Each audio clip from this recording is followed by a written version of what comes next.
Well, happy Friday afternoon. Welcome to 580 Sports Talk. Brendan Dworzinski, Dan Lucero, and Spencer Dupuis here with you. Our intern Trenton Craxner on the board today as well. Thank you so much for spending your Friday afternoon with us. Full show today.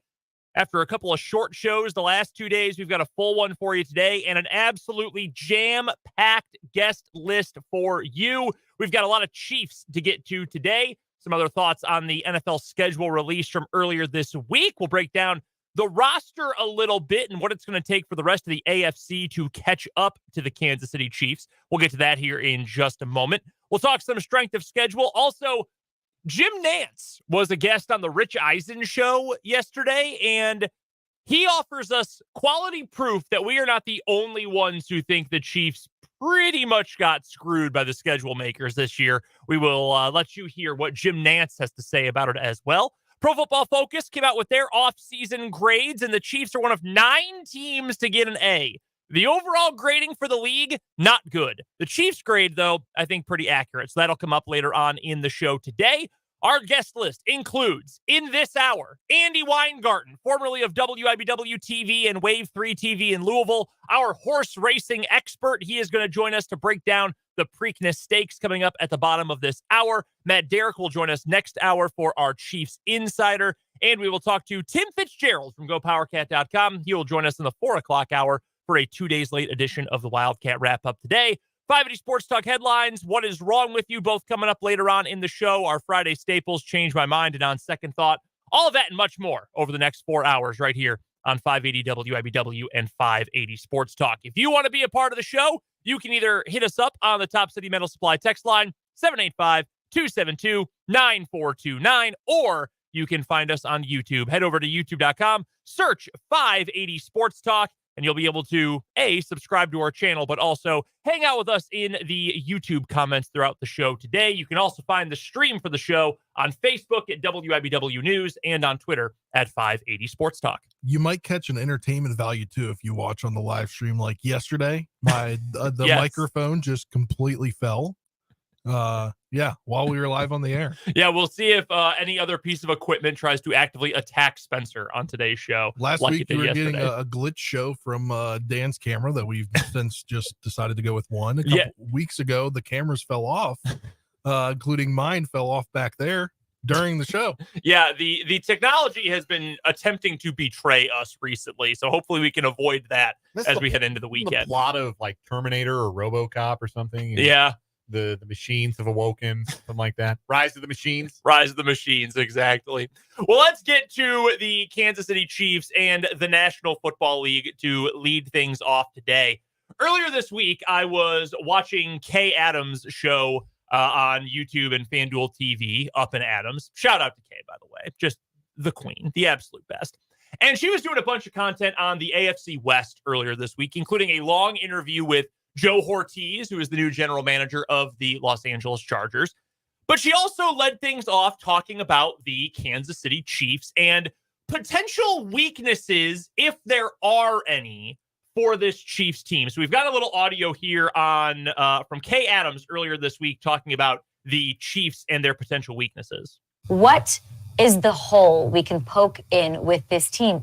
Turns out you can't. You want to bring up receivers in the wake of the Rashee Rice stuff? Okay, fine. Even if Rice never plays another down for KC, and he probably won't, I think they still have more talent than they did at the receiver spot now that they did a year ago with Xavier Worthy and Hollywood Brown in the mix. So you can't say diddly squat about the wide receivers. Okay, so they lose L'Jarius Sneed. That's got to hurt, right?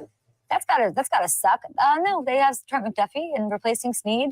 Most likely will be Josh Williams, who's stepped up in huge spots before. So, I mean, he filled in before for an injured Sneed in 2022 in a big game, in a big spot, AFC title game.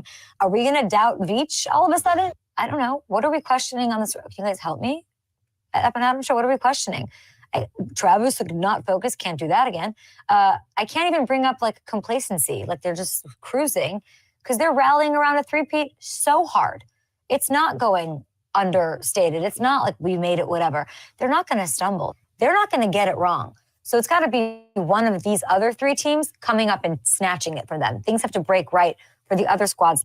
So I don't necessarily agree with everything that Kay Adams had to say there. I I do think Rashee Rice, one way or the other, is going to play for the Chiefs again. I also think that it's not really fair to L'Jarius Sneed to kind of just say, yeah, well, Josh Williams is there. I mean, L'Jarius Sneed should have been an all-pro this past season. I think that is going to be more than just, throw in number 2 and you'll be fine. I think it's going to be a steeper learning curve than that. That being said, her overall takeaway, and she was talking about the AFC West, but I think it really applies to the entire AFC. Other teams are going to have to find a way to improve and to get better and climb up rather than expect or rely on the Chiefs stepping down a level or 2 levels or getting knocked down a few pegs. And I think a great example of this, go back to 2021. The only time since 2019 that the Chiefs did not make it to the Super Bowl. That year ended up being a perfect storm for Cincinnati. You had the Chiefs, who were probably dealing with some complacency. Things I think had gotten a little bit stale. They also just had not adapted yet to the fact that every team in the NFL had changed how they were defending them. That was the start of kind of the too high shell mini revolution for NFL defenses. And they said, well, what if we just never allow a pass of more than 20 yards and just always have 2 safeties deep?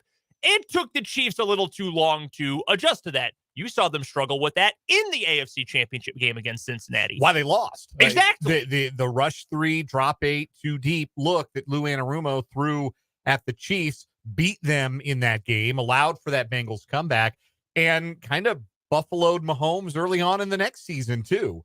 For the first probably 7-8 weeks, it was an adjustment period that the Chiefs had to go through. And Mahomes had not yet, and he's mastered everything by this point, he had not yet mastered just being willing to, quote unquote, take what the defense gives you. That was still a work in progress for him. And it bears noting, too, that they had to make that adjustment into the next season without having Tyreek Hill on the roster. So it was really 2 big adjustments. You no longer had the game breaker, the fastest guy in the league at wide receiver, and now you were having to adjust to a new reality of the terms were being dictated a little bit differently. The terms of the game were changing, and Mahomes had to figure out how to play within the terms that the defense was going to dictate and turn the tables so that he could then dictate the terms of the game, which I think the Chiefs have gotten a lot better at doing since then. Yes.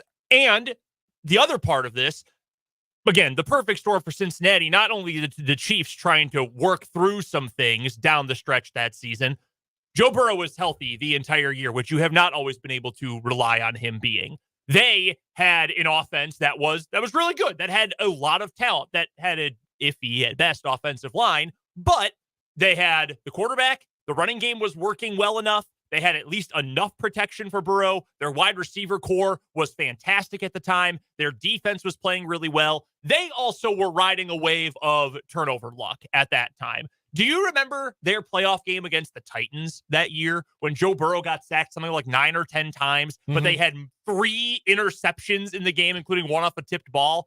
Everything was working for Cincinnati. And I don't want to take away from them because I think Burrow is among the better classes of quarterbacks in the league. They've still got plenty of offensive talent now. They would have been better last year had Burrow been healthy, but that is what it has taken for other teams to overtake or reach the level of the Kansas City Chiefs. I don't think this Chiefs team has a very obvious weakness. I think it is going to take something similar to that, like a couple of inconvenient injuries for the Chiefs. A team like Baltimore getting crazy hot and finding a way for their offense to get even better, their defense to find a way to get better, even losing a bunch of talent and Mike McDonald, their DC. I think it's going to take something like that to see a team this season climb up to the Chiefs level. Well, the last 2 years were supposed to be the Chiefs come back to the field years, right? Given the exodus of players who were so instrumental in that first Super Bowl run, or even if you want to say the first 2 AFC championship victories for this Chiefs team. Tyreek Hill wasn't around anymore. Tyrann Mathieu wasn't around anymore. Frank Clark wasn't around anymore. There was a lot of veteran leadership that exited the roster. And the last 2 seasons were supposed to be, you know, we when we talk about the Bills going into this 2024 season, we've referred to it as the take your medicine year for them, where, okay, you're going to lose some guys. You have to kind of consolidate around who your top tier guys are, and you have to add talent and flesh out the depth. And that might be a 2-year process to get to a point where those top tier guys again are surrounded by a roster that they can go and win a Super Bowl. That's what the Bills are looking at. That's what we thought the Chiefs were looking at 2 years ago, right? Mm-hmm. Especially after the Tyreek Hill trade. It's like, okay, they're getting a lot younger. They've made a lot of trades. They're going to have to come up with some starting caliber players in the draft. Check. They accomplished that twofold in the first round alone. Yep. But that's what the last 2 years were supposed to be, were the Chiefs coming back to the field. And the fact that they did not is a result of two things. Number one, Brett Veach is really, really good at his job. Like, that's understatement of the century, right? Brett Veach is really good at this. And the people in player personnel and player development and scouting and massaging the salary cap, they're all really good at what they do too. And that has enabled the Chiefs to remain flexible, to continue to bring in young talent, because that is how you win in this league. Cheap talent. It's really how you win in any league, right? If you get rookies on a rookie wage who contribute at a high level to your team's success, that is the secret. That is the cheat code, especially if it's a quarterback. We have talked about that. Well, the Chiefs don't have the quarterback anymore, but how many other guys have they had on rookie contracts who have been immense, who have played at Pro Bowl levels, all pro levels, the last handful of years? It's been a lot of those guys. So that's reason number one. And reason number two is you have the cheat code of cheat codes, which is you have Patrick Mahomes.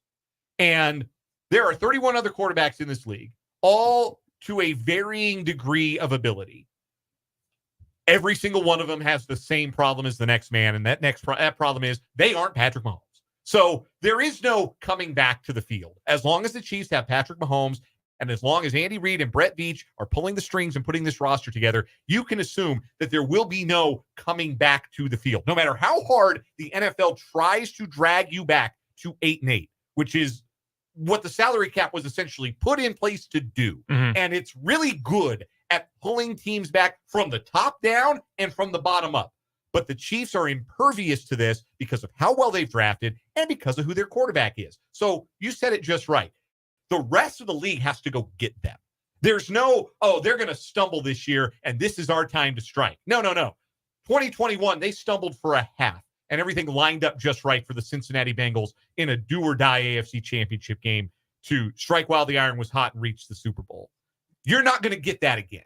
You have to go get the Chiefs. You have to ascend to the level that they're at. And that is impossible without a quarterback who's on the upper tier, which plenty of teams in the AFC have talented quarterbacks. Yeah. But it's also not possible unless you're getting that level of production from guys on the rookie wage scale. It's why Buffalo may have missed their moment. It's why this feels like it could be Houston's moment. But those are the teams that are going to be in the best position to go and get the Chiefs. A lot easier said than done. For what it's worth, and this is sort of a side discussion here, everything we've brought up is the exact reason why if you told me to pick two of the big three incoming free agents for the Chiefs to pay, I am not the Chiefs, because this is not what they are going to do. Like, if you ask Spags, do you want to keep Nick Bolton? He would say, yeah, are you stupid? Of course I do. Based on everything we've just said about Patrick Mahomes, I'm not even going to the table with Nick Bolton. I'm re-signing Trey Smith and Creed Humphrey. Like, my goal for this, because you're totally right. The thing that always keeps you above everybody else is you've got number 15. No one else has him. CJ Stroud looks like he might be a star. We know how good Burrow is when he's healthy. We know how good Josh Allen is. None of those guys are Patrick Mahomes. I'm spending all of my other budget to make sure that he A, has weapons that he likes, and B, that he doesn't get hit too many times.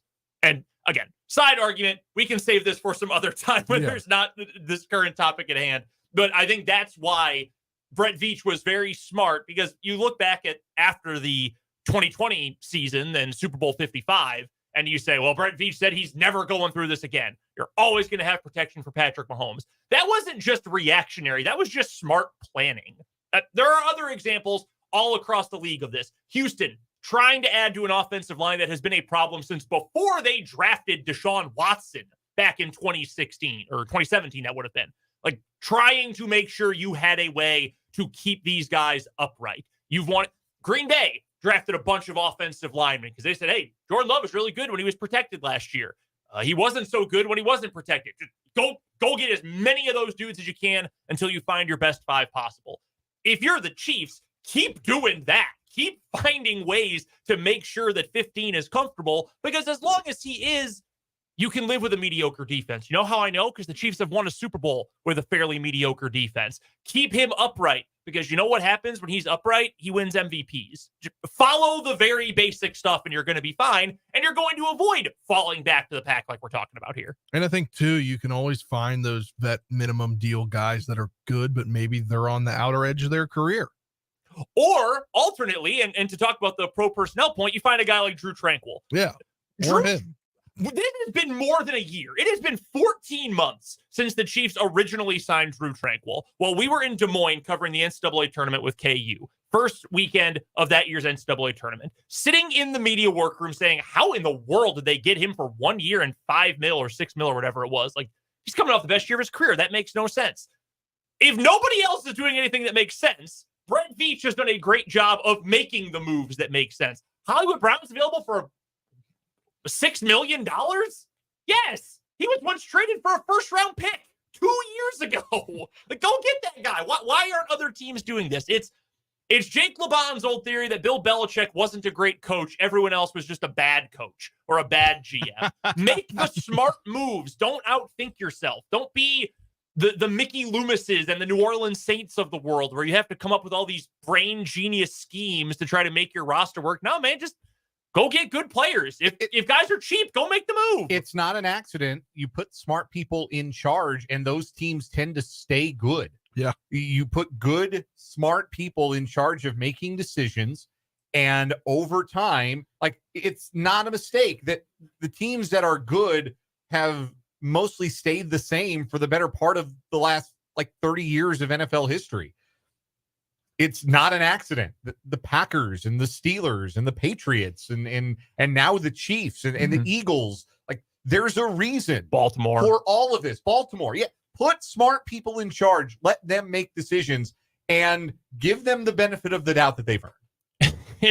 We talk about this all the time, but it is so funny. It's always the same teams that run into the same problem. Who have been the laughingstock teams our entire lives? The Jaguars, for the most part. The Jets. The Browns. My team. The Cardinals. The Commanders. Yeah. But what did they do?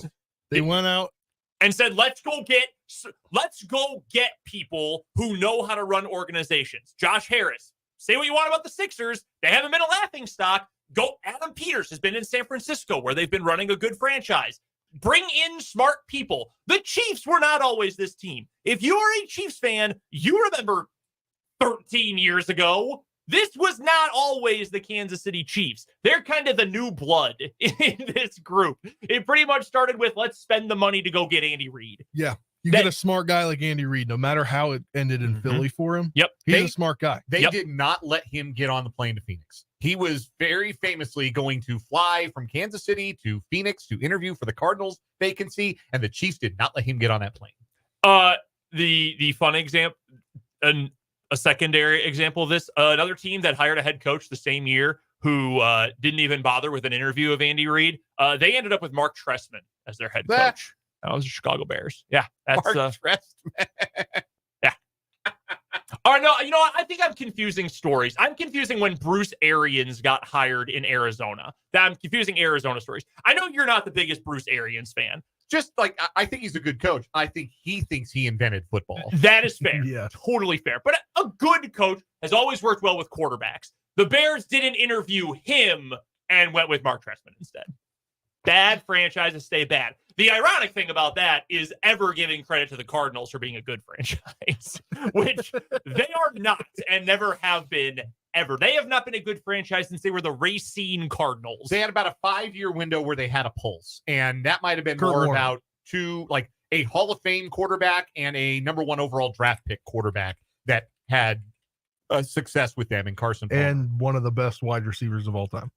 Yeah, Andy Fitzgerald. They had a superstar. They landed 2 quarterbacks on their 3rd gig each. Yeah, because Warner had been starting gig. He failed miserably in New York before going to Phoenix. And Carson Palmer had gone. Remember when he was a Raider? Oh my God! Remember Raider Carson Palmer? I do remember Raider Carson Palmer. Yeah, yes. What a weird time. Again, Bengals talk about franchises that aren't run very well and why it feels to me like with the talent they've got, the quarterback they've got, the coaching, all of that, I think Cincinnati's got 1 year because Higgins is going to be gone after this year. Trey Hendrickson probably going to be gone after this year. You're going to have to find a lot of cheap talent with a team that is notoriously very, very cheap. They had to give up Carson Palmer because they just wouldn't pay the guy who at that point was probably the best quarterback they had ever had. And when those franchises do get good, there's a reason that it's like a 2 or 3 year pulse because a franchise like that, it's the old line from The Simpsons, like a town with money is like a mule with a spinning wheel. No one knows how they got it, and I'll be damned if they know how to use it. That's the Cardinals with good people. Yeah. That's the Jets with good personnel, right? Yeah. No one knows how they got there. Damned if they know how to use it or keep it, but it got there somehow. You know the funny thing about the Cardinals, the stretch with Kurt Warner. I mean, they went to a Super Bowl. They had a chance to win that Super Bowl. The next year, they won their division and went to the playoffs.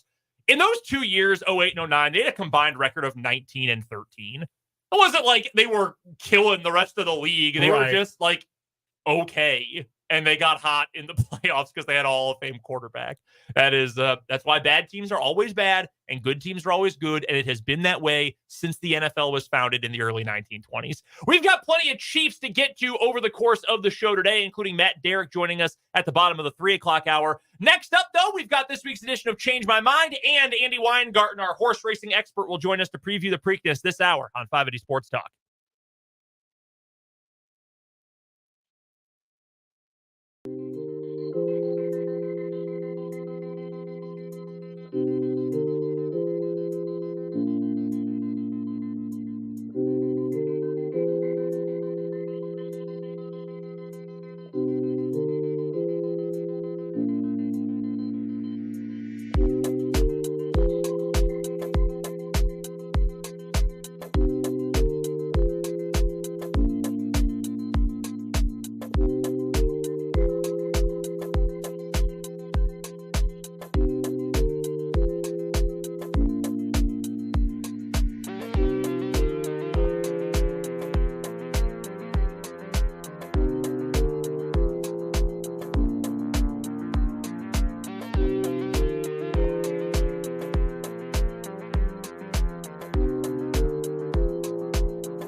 All right, Change My Mind time here on 580 Sports Talk. We'll get to Andy Weingarten coming up here in just a few minutes. This is inspired by something I read in The Athletic today. We might get to this next week in full. Fascinating piece by Evan Drylick about taking all of the local rights deals for TV for Major League Baseball and making it one big league-wide single package, kind of like the NFL does, changed my mind. The disparity between the quote-unquote small market and big market teams in baseball is never actually going to change. Not meaningfully unless a salary cap or a salary floor is put in place. Mm-hmm. Like, that's, at the end of the day, our old pal, old friend of the program, like, and going way back, Jeffrey Flanagan. He used to be the Royals beat writer for MLB.com and has been retired for a few years. Every now and again, occasionally, will emerge on Twitter to remind us all that there will never be true competitive balance in baseball unless there's a salary cap. Mm-hmm. There's just too much financial difference between the haves and the have-nots. And baseball has tried to do some things to promote competitive balance with regards to the draft, with regards to revenue sharing. But at the end of the day, if one owner's got X million dollars to spend on revenue and it's much greater, or spend on players, essentially talent acquisition, and another team only has Y million dollars, then that is going to be a tough mountain to surmount. There's no question about that. Yeah, no, it all starts with the owners actually wanted to spend money and then deciding. I mean, it's like the only sport without a salary cap. Mm-hmm. Yeah, except the fake salary cap in the luxury tax that they could all go over if they wanted, but they refuse to. Honestly, if they aren't going to do it, they just need to set a floor. Yeah, no, you have to spend at least this money this year. We'll get into this a little bit next week, because I thought this piece from The Athletic was really good about the TV deals, but we'll get to that at a later date. What you got? I do not like salary caps, just for the record. I think they are I think that they are anti-capitalist in some way. Like, you know, I mean, yeah, like if you've got the money, spend the money. And if you don't have the money, maybe you should be on the ride. Maybe you should be a certain amount of height to ride the ride. And I feel that way about all of the other sports too, because again, what it does is it makes it hard to build a consistent winner. The salary rules, like the rules are put in place, and the owners want it like this so that you can do the bare minimum, right? And still eventually, you know, with enough high draft picks, you can have a competitive team, even if just for a little bit. Like, there are small market owners who openly in baseball will say, yeah, we just want to be good. Like, if we're good like 2 times out of every 5 years, that would be great. Yeah. Like, that's ridiculous. It is ridiculous. It's absolutely ridiculous to say, yeah, if we make the playoffs like 2 years in every 5, like, what player feels like, yeah, if I make the playoffs 2 years in every 5 years, I've had a great career? No, if you're a competitor, you want to win all the time. No, I agree fully. Spencer, you got one? Yes, I do. This is not really necessarily 100% my thought, but I thought it'd be a good topic to throw out for Change My Mind. Change My Mind, you're going to see Kansas State and Kansas in the Big 12 tournament championship next season based upon their acquisitions on paper. So are you talking about basketball? Basketball, yeah. Basketball. I like a lot. I mean, I love what KU has done. I like a lot of what K-State has done, especially through the lens of they are going to play a different style, especially offensively. I am going to say I cannot agree with that, though. I just think the top of the league is too strong. I think K-State can be like some of the other teams in the league and beat up on Arizona State and Utah and Oklahoma State. I just think Baylor and Houston are going to have way too much firepower. Not way too much, but I still think those two and KU and Arizona are still kind of a class above the rest. I do think that the upper echelon of the Big 12 is going to be really, really difficult for Kansas State to crack, but there's no reason they can't have a tournament caliber season. I think they're a lot closer to being that caliber of team than they were just a couple of weeks ago. They may not have added a Keontae Johnson type of splash in the portal, but what they have added as a whole, when you look at how they've upgraded the roster, they are bigger at guard. They are faster in the front court. They are much better shooting from behind the arc. And I think those things, those attributes are going to help Kansas State be a much better basketball team in 2024-25.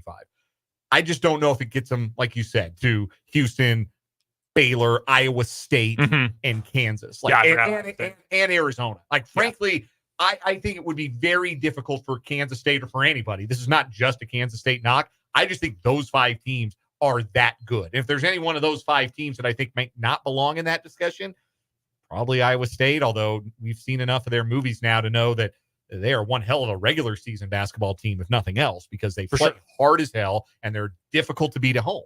No reason that K-State can't be in that next tier after them, though, I would say. I agree. Those 5 are up there. They're the top tier, but K-State could be in that next tier. Could be a tournament team for sure. Coming up next, we'll preview the Preakness Stakes with Andy Weingarten here on 580 Sports Talk.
Joining us on the Fleming Place Wine and Spirits hotline is formerly of WIBW and Wave 3 in Louisville, our horse racing expert here on 580 Sports Talk, our good pal Andy Weingarten. The Preakness Stakes comes up tomorrow.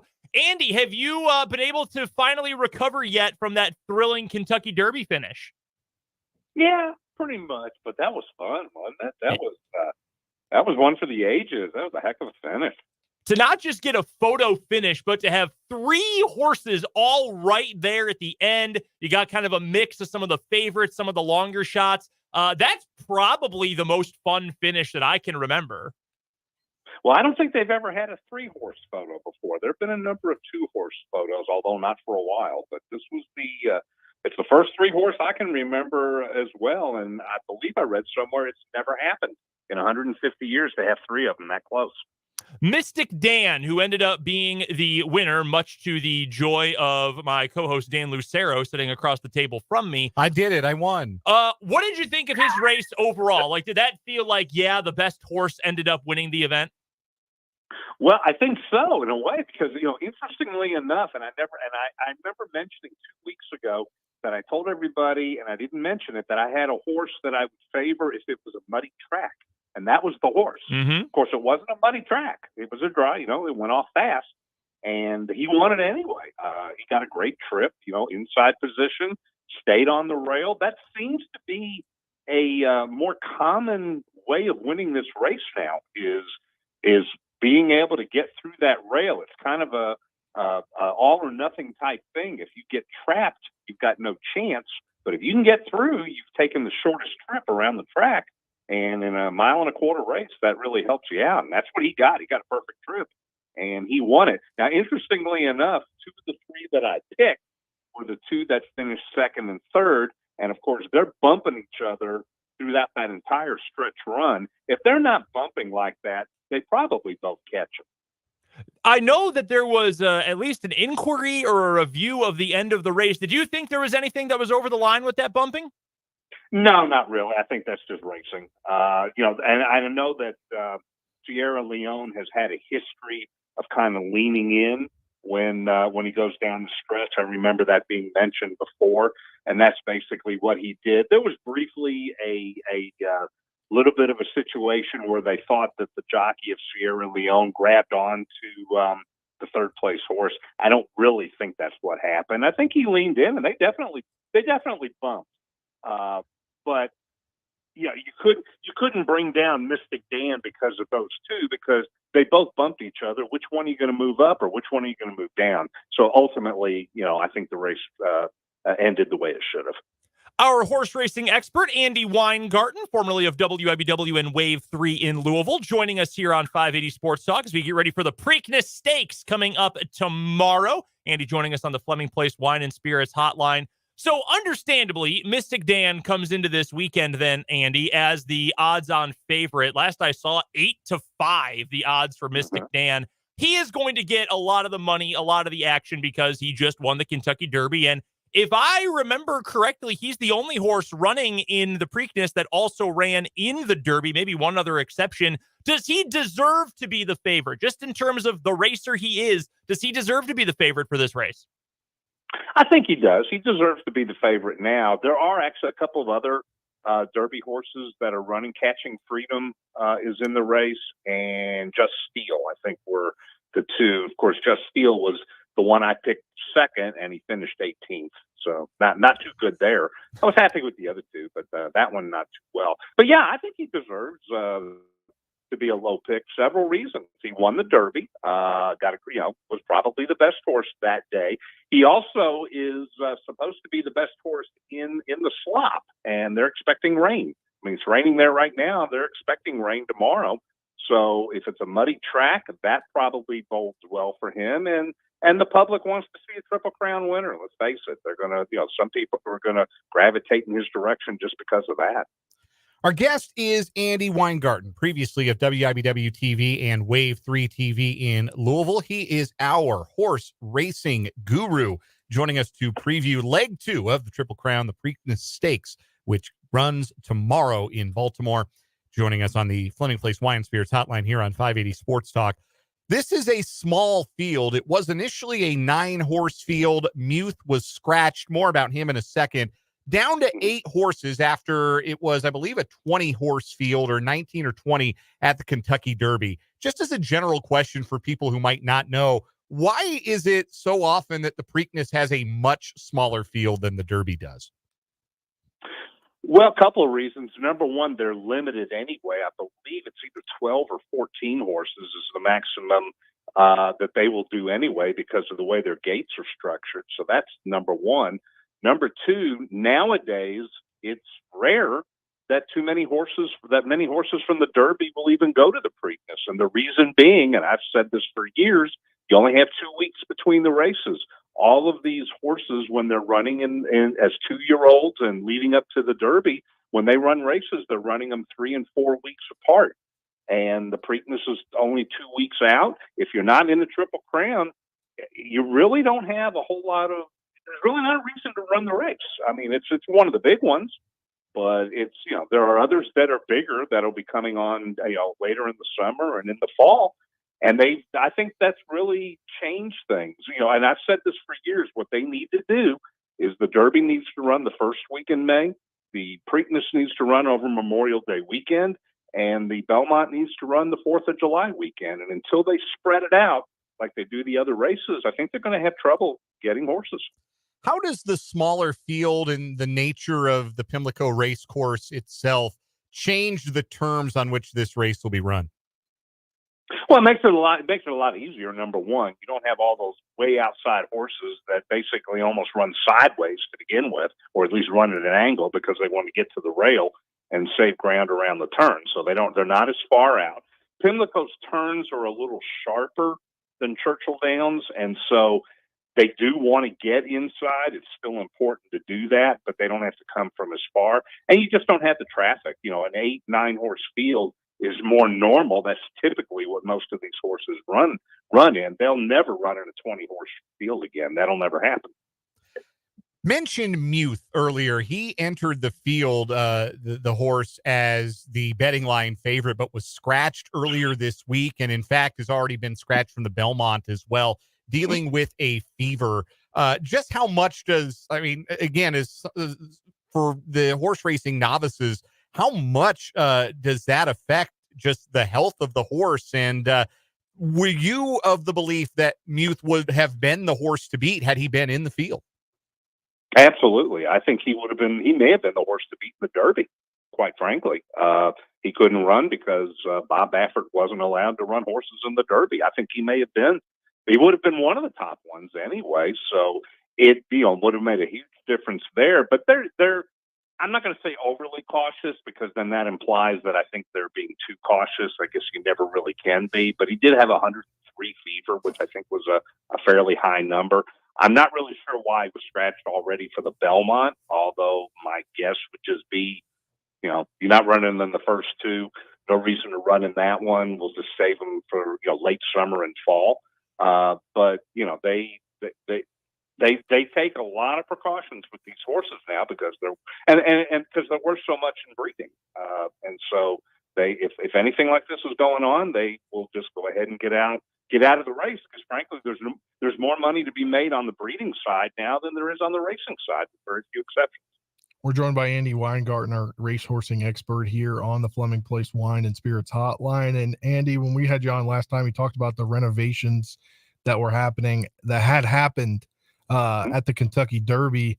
But it appears that Pimlico will go through renovations, and there's a chance that next year's Preakness Stakes won't be held at Pimlico. It'll be relocated. How does horse racing, or how would that affect the way the races run? Do you know?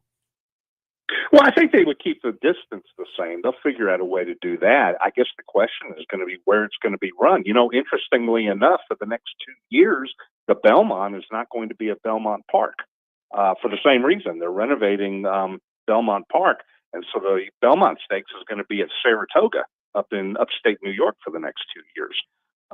And that'll be really interesting because, if I remember, that's a fairly short oval, and they've got to go 1.5 miles.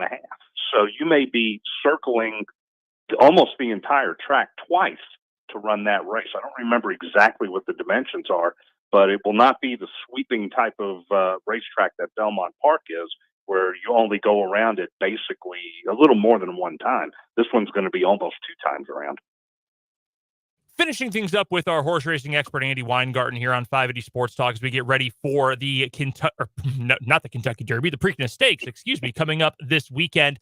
I have to ask you about the long shots, Andy. And when you have a race like this, where you're only going to end up having, as for now, 8 horses who are actually running in the race itself, when you see someone like Uncle Heavy, he's the number 2 horse, he's 20-1.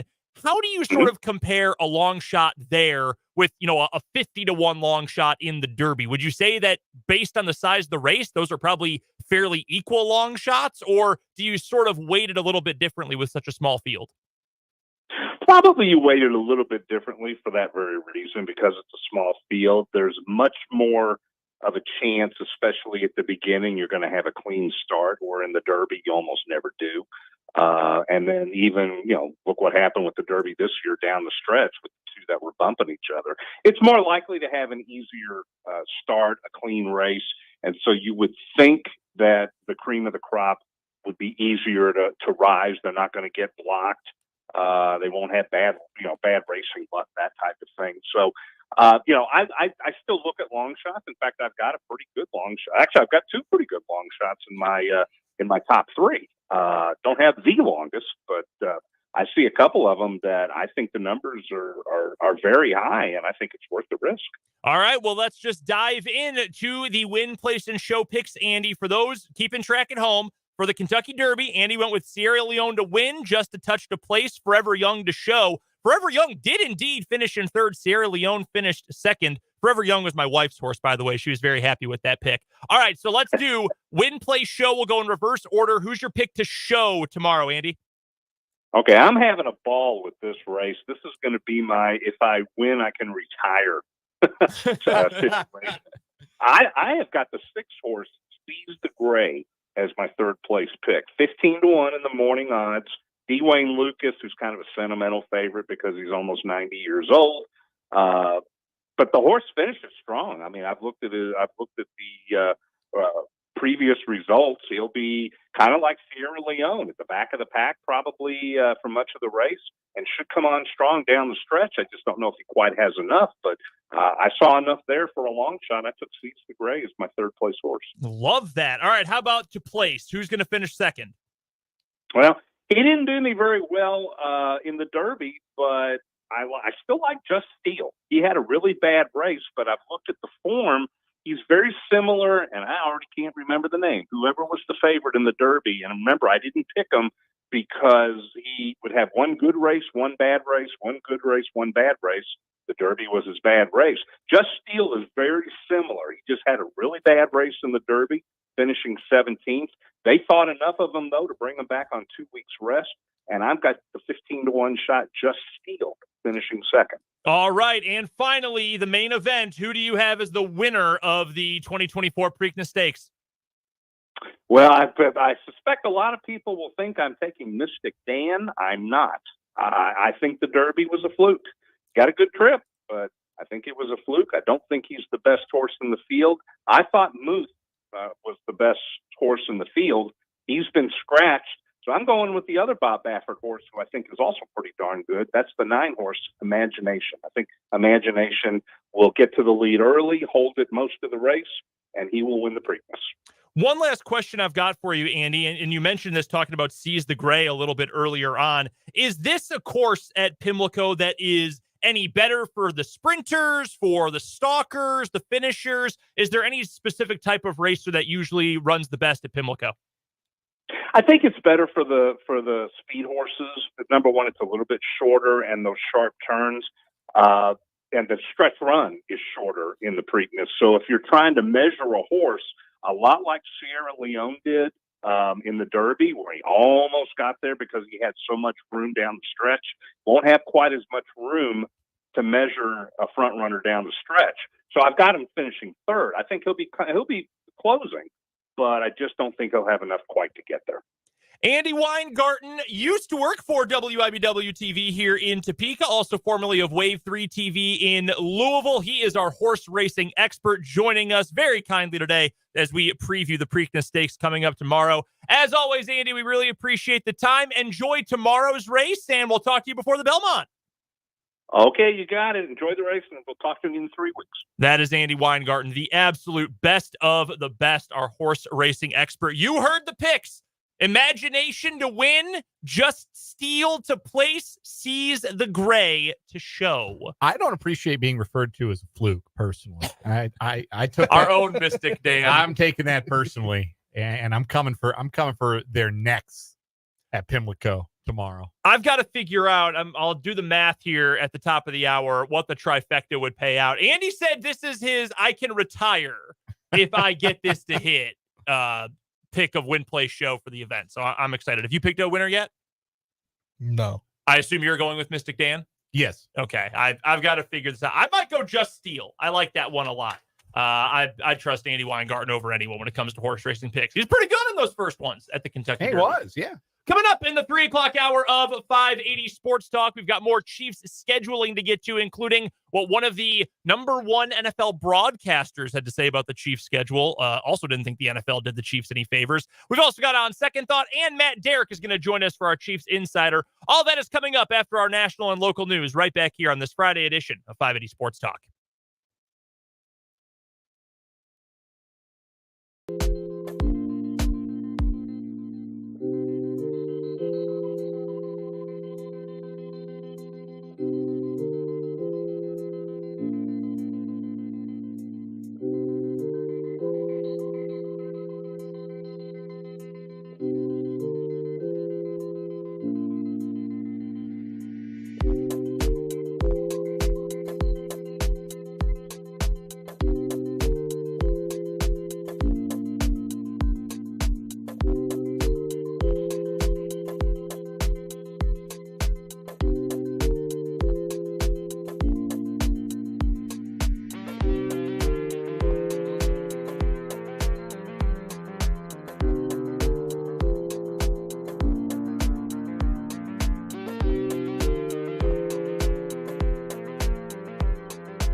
o'clock hour of 580 Sports Talk coming your way. Brendan Dworzinski, Dan Lucero, Spencer Dupuis, as well as our intern Trenton Kraxner joining you on this Friday afternoon. Thanks for hanging out with us on this Feel Good Friday, whether you're listening on 580 AM, 104.9 FM, checking us out online at 580WIBW.com, or watching the YouTube stream at 580 Sports Talk on YouTube. We are so thankful that you are joining us on this afternoon edition of the show.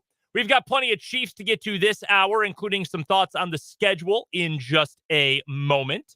We'll also get to On Second Thought coming up, and our Chiefs Insider with Matt Derrick. He is going to join us at the bottom of this hour for our weekly talk about all things Kansas City Chiefs. You can join us and let your thoughts be known either on the Top City Metal Supply text line, 785-272-9429, or you can jump into the comment section on YouTube. Again, 580 Sports Talk on YouTube is where you can find us. Really quickly, I wanted to give a shout out to someone who we talked about. I think it was on yesterday's show during headlines. Nyjah Kennedy, the Topeka High graduate, Topeka native, standout pitcher for Stanford softball, who is not only a finalist for the National College Softball Player of the Year per USA Softball, but according to a story today from The Athletic, she has the potential to be the face of the sport of softball. I am not putting you on. This is an actual story, an actual write-up in The Athletic about the booming popularity of women's college softball. And the first player they featured, they have a few different players that are featured throughout the story. The first one who they write about is Nyjah Kennedy, who is almost literally untouchable in softball, has an ERA of a nice flat 0.50 this year. And Stuart Mandel, and I need to pull up the name of his co-author for this piece because they deserve the credit too. These two wrote that she might be the face of the sport of softball, said that maybe she could be the Caitlin Clark of softball from Topeka. That's big praise. It's humongous praise. The direct quote is from another legend of the sport, Monica Abbott, who was a four-time All-American pitcher at Tennessee. Abbott predicts that Abbott currently holds the record for the fastest softball pitch and predicts that Kennedy is going to break her record someday. This is the quote from Abbott, who now does games for ESPN. Nyjah is already throwing as fast as I was as a pro. Her limit does not exist. I think she could potentially reach 80 miles per hour. The record is 77, by the way. I don't know. Can Nyjah be the Caitlin Clark of softball? I kind of believe she can. Jana Bardall, by the way, is the other author of this piece, along with Stuart Mandel. That is, on a slightly less important note, really cool of Monica Abbott to be hyping up a player like this, because as we have seen in, this is a problem certainly in the NBA, many other, basically every other sport. Women's basketball had a whole lot of drama about this year with one of the all-time greats, Cheryl Swoops, and some podcast comments she made about Caitlin Clark. For Monica Abbott to come out and say, oh, yeah, she's going to get to 80, something that no one's come close to. She might be as big as Caitlin Clark. She's a star like this. Really cool of her to say. Secondly, that's Nyjah Kennedy. You heard her name all over our airwaves during her high school career at Topeka High. She is from this town. I interviewed her after her first high school basketball game. She was our athlete of the week at the time, and I talked to her. I think she'd maybe played one basketball game. They opened against Lawrence High, I think it was. She had something like 30 and 20.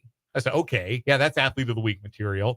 And now she's potentially the face of college softball, which is and maybe the best player in the whole country. You can see her tonight on television. A 9:00 Central Time first pitch scheduled in the Palo Alto Regional as the college softball postseason gets underway today. Stanford is playing St. Mary's. Stanford is the number 8 national seed. They are in the regional with Mississippi State, Cal State Fullerton, and St. Mary's. It looks like Mississippi State, Cal State Fullerton start at 7:30 Eastern, so 6:30 Central, and then at 9 Central is the scheduled start time for St. Mary's and Stanford. You can catch that on ESPN2 if you would like to watch Nyjah Kennedy in action. I presume she'll be in the circle. We talked to Nyjah when last season came to a close, or it might have even been right before the Women's College World Series wrapped up. And I asked her about when last year Stanford came and played KU. And, I asked what that meant. And she talked all about how much being back here and playing in front of her family and friends and community meant so much. And she cares a lot about her hometown. And she's a sweetheart, and she is an unbelievable athlete. She could have played anywhere she wanted in college basketball, anywhere she was. She could have played anything she wanted in college, no matter what sport she played. There's even a little anecdote in here. I didn't know this. She briefly played offensive line in elementary school for whichever Pop Warner program she was playing for. Her brother BJ obviously started at Topeka High and is now at Cal, so a little sibling rivalry there. But I wanted good old ACC rivalry. Yes. In California. Ridiculous. But I wanted to make sure we gave Nyjah a shout out because it's incredible. It is so cool for her and cool for this city too. Yeah, such high praise on a national level. And that's going to bring great attention to Topeka, is that she's, carrying the banner for the capital city. It's really, really cool stuff. We had a texter from the 785 on the Top City Metal Supply text line ask about the state of women's professional softball.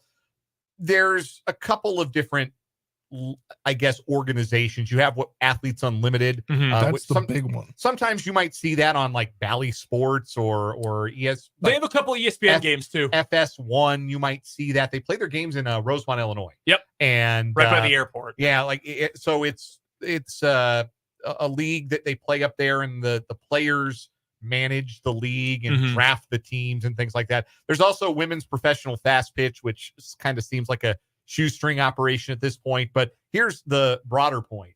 We have seen an explosion in popularity and interest in women's college basketball that has translated to more ticket sales, more television interest in the WNBA. We have seen an increase in the ratings for college volleyball, women's volleyball. That has produced a brand new professional league that has started this year, and another one to follow. Yeah. Yeah. So keep an eye out for growth in real substantial growth in women's professional softball as the college version of the sport continues to grow in popularity. Yeah, just super cool. Vance has a comment that really sums it up well from YouTube. It says, I think the recent rise in popularity of all women's sports due to their outstanding abilities finally getting recognized nationally. Yep. If you put good athletes on TV, people will say, hey, dang, these are good athletes. Yeah, the audience pretty simple. The audience was always there. The audience was always there, and now the audience is being catered to by the people who provide the programming. Yeah. There's always interest in this stuff and the potential to grow that interest once people actually saw it for themselves. And being treated like a big deal. Do you remember the former professional women's football league that had TV contracts? Remember what that was? The LFL? Yeah, the lingerie league, yeah. If you treat athletes like athletes, no matter what their sex is, people are going to flock to it. I'm glad we have gotten to that point. And again, it's so cool for Nyjah and for this town that she is being considered already as a sophomore, just starting the postseason of her sophomore year, maybe the face of the whole sport. It is just awesome for her. No one more deserving. Truly mean that. From maybe the best player in all of softball to the best player in the National Football League, wanted to get to this regarding the Chiefs. We spent a lot of time yesterday talking about how really the NFL did not give the Chiefs any favors with the way they've scheduled them. Did you know the Chiefs are the first team since the 1927 New York Yankees football club to play on 6 different days of the week? That's wild. Red Grange played for the 1927 New York Yankees football club. It's very important that you distinguish the 27 Yankees football from like Murderer's Row. Yes. Babe Ruth's team, they actually played every day of the week, in fact. But yes, the football team. Here's what Jim Nantz, the number one play-by-play voice of CBS NFL coverage for years and years and years. He was a guest on the Rich Eisen show yesterday, breaking down the schedule. He did this from the clubhouse at Valhalla. Like, he is clearly dressed in his Jim Nantz collection from Vineyard Vine's finest during this interview. Here's what he had to say about the NFL and the Chiefs scheduling. I'm sure Andy Reid is not happy with that schedule. Particularly as you get late in the season. You mentioned it, the Saturday, the 21st, to have a game against Houston, and then to turn around and play on Christmas Day for the second straight year, by the way, they play on Christmas Day. Tony and I were there for the Raiders at KC on Christmas Day this past season, but then they'll be at Pittsburgh this year. That's not going to be a whole lot of fun. I would think that this is not something that would be ideal for Kansas City. Everybody's out to get them, they get everybody's best shots. And, it's all about, particularly late in the year, it's about recovery time. How do you get your body healthy after all the pounding of months and months of being able to stay upright all that time? And then you've got, I don't know, we'll see, listen, the stats show that the frequency of injury does not go up with a shorter week. That's not what I'm talking about. I'm just talking about rest more than anything. Just the rest to be able to be at peak performance. But listen, they're the Chiefs.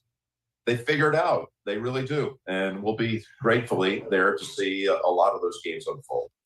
If you thought yesterday we were going over the top talking about this, a guy who has seen as much NFL football as anyone in the last 35 years, Jim Nance, feels the exact same way about it. And I think everything he said there is right. The NFL schedule makers did the Chiefs absolutely no favors.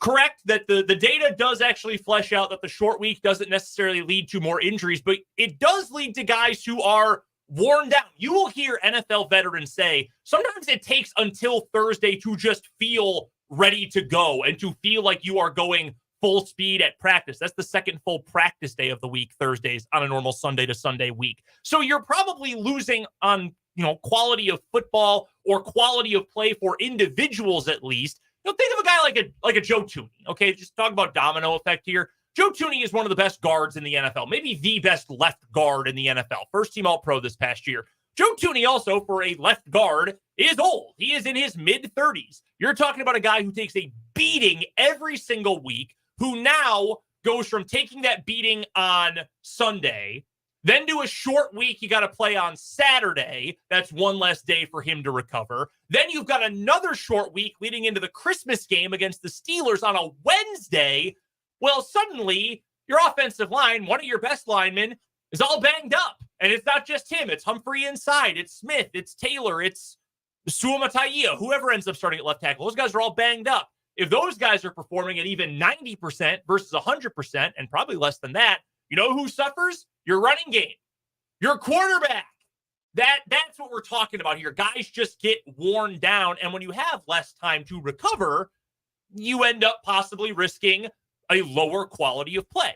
I do also agree, though, if there's any team that would find a way to overcome this, it's the Chiefs. But you also don't want to be faced with another thing that you have to find a way to overcome. Yeah, you'd rather not overcome anything. You'd rather play and not have to overcome obstacles that have been placed in front of you by the league office. Look, the horse is so far out of the barn that it's hailed a cab and left the county at this point when it comes to playing football in a short week. Like, you're not meant to do it. Your body physically is not meant to go play a game on Sunday and then go turn around and play another game on Thursday. It is incredibly arduous to ask even the strongest, most grown-ass men in the National Football League to do it. What's the adage that they use to talk about playing football, particularly in the trenches? It's like you're getting in 100 car crashes, or however many snaps you're in. It's that many car crashes that you're in every single Sunday, or every single month, or on a Monday, or on a Thursday, and then you got to recover and go do it again. And you're not meant to do it physically. It is not meant. You are not meant to play 3 damn football games in 11 days. It's preposterous. But that being said, you know who doesn't necessarily go through 100 I blew the answer, but 100 car crashes in a football game? Your quarterback, right? Like, hopefully. Yeah. Unless you're David Carr. I was just about to say, prime David Carr might have checked. Shadur Sanders for CU last year. Yeah. But, like, unless you're getting sacked 60, 70 times a year, like, you are not taking that kind of punishment. And, of course, it's the quarterbacks who are the star. It's the quarterbacks who are the drawing cards for the NFL. Nobody is turning on the games to watch Joe Thuney, except for Joe Thuney's parents and presumably his spouse and other Brandon friends. Thorne, the Twitter offensive line tape guy. And other family and friends. So if those guys break down, who gives a damn? Like, and I don't mean that myself. I mean, that's the NFL's attitude. Yeah. Nobody cares if a lineman gets hurt because you played 3 times in 11 days. Ship him to the glue factory. Let's find another one. Like, that is the attitude about every player in that league except the quarterbacks and sometimes even them. I think, too, it's the NFL knowing it's the best team. Your best team over the last few years, especially last year in garnering viewers, you want them to where they're going to be exposed to the most amount of people. Yep. And when you're doing these, I guess I wouldn't say trial and error, but new age things where you're playing on Black Friday against college football games. Yeah. When you're playing on Christmas on a new package that you just randomly, it appears randomly just came up with and decided to institute that require subscriptions. You want to put your best product out there. And the Chiefs are your best product. And the Chiefs are your best product. So being the best product means you're going to have to suffer through things like playing on 6 of the 7 days in a week. No, you're spot on with that. I even saw someone on Twitter. I think everyone kind of understands the concept that they want the Chiefs in front of as many people as possible. They want Patrick Mahomes in front of as many people as possible. Just like you used to see the Cowboys on Sunday Night Football and Monday Night Football all the time when they were more in their America's team era. Patriots everywhere, overexposure to Tom Brady. It's the way it works. I saw someone on Twitter theorize that not only was it just the business side of things, they figured Netflix, Peacock, wherever else, they're using the Chiefs as bargaining chips now and saying, okay, we got to pay you $75 million a game for 2 games on Christmas Day. We'll pay it. You got to throw us a bone too, though. You got to give us the Chiefs. Yeah. Netflix is not breaking you off $75 million to get the Jaguars. They're not breaking us off. They're not breaking that off for the New Orleans Saints. No. You're giving us Carolina. No. We want marquee football, and there is no more marquee football right now than the Kansas City Chiefs. And to be frank, yes, they're getting paid $150 million for it, but you know who the NFL did do a favor to? Netflix, because who did they get?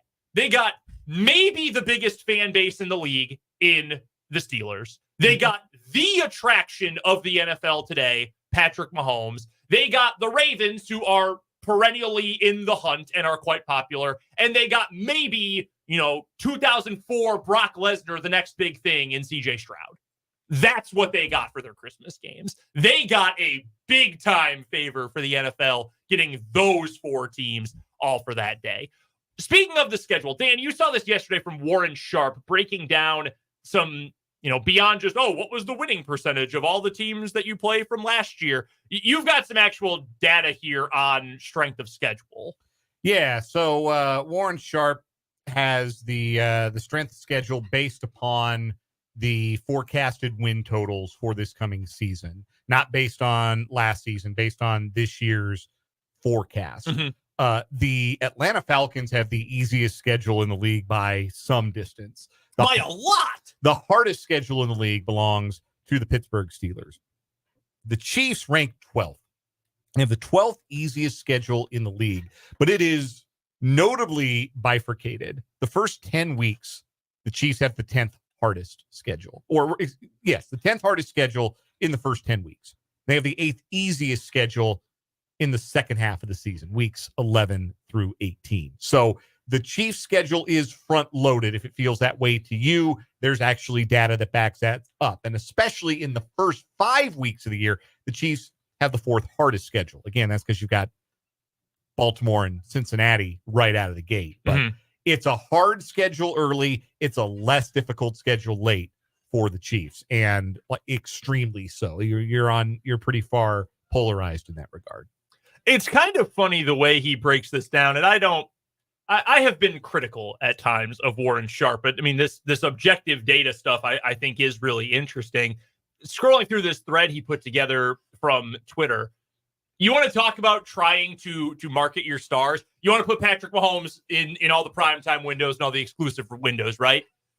It's always good to have lots of star quarterbacks, right? It's good to have, especially after last year, which was a bad quarterback year. It is, aside from Stroud, pretty much. And I mean, Mahomes is Mahomes, but there weren't any other new stars. You had a guy like Burrow who missed almost all year. It's best for business when you've got star quarterbacks. Do you know who has the easiest schedule for the first 10 weeks of next season? The Chicago Bears. Why, oh, why would it be beneficial for the Bears to have a nice long runway to open the year?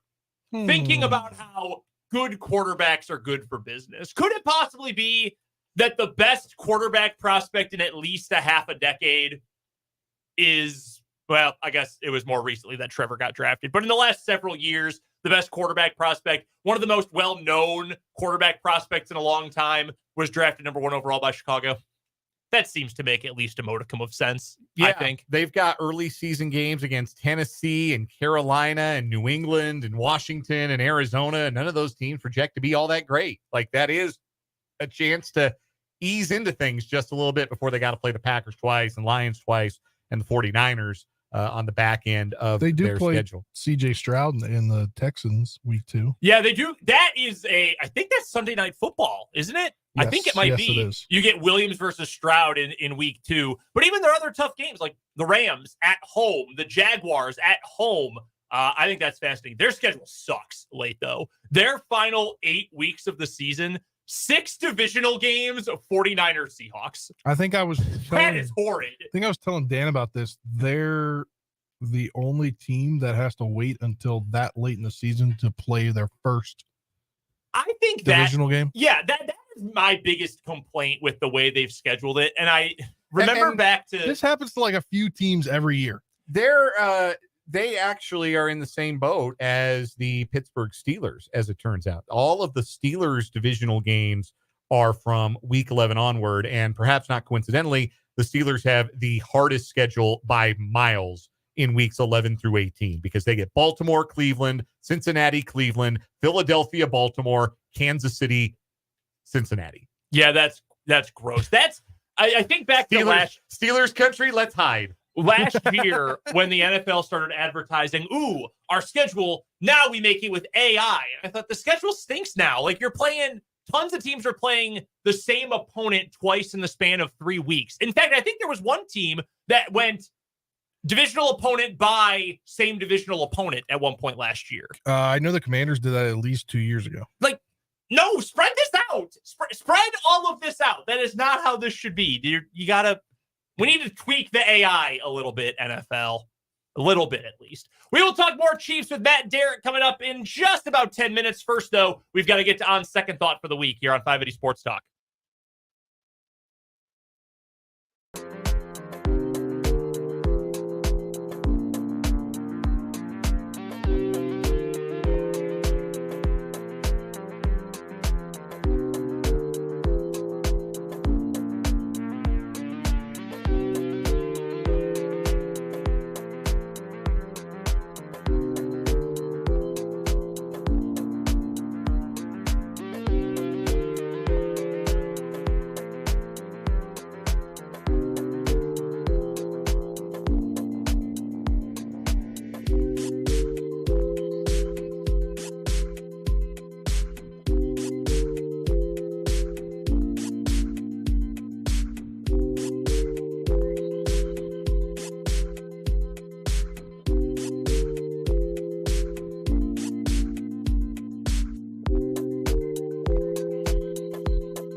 quickly on second thought this week, making up for someone's bad takes.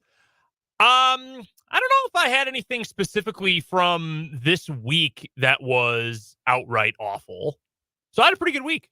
I don't know if I have it on second thought. Look at you. Yeah, I think I did pretty well. Mr. Good Takes with no mistakes.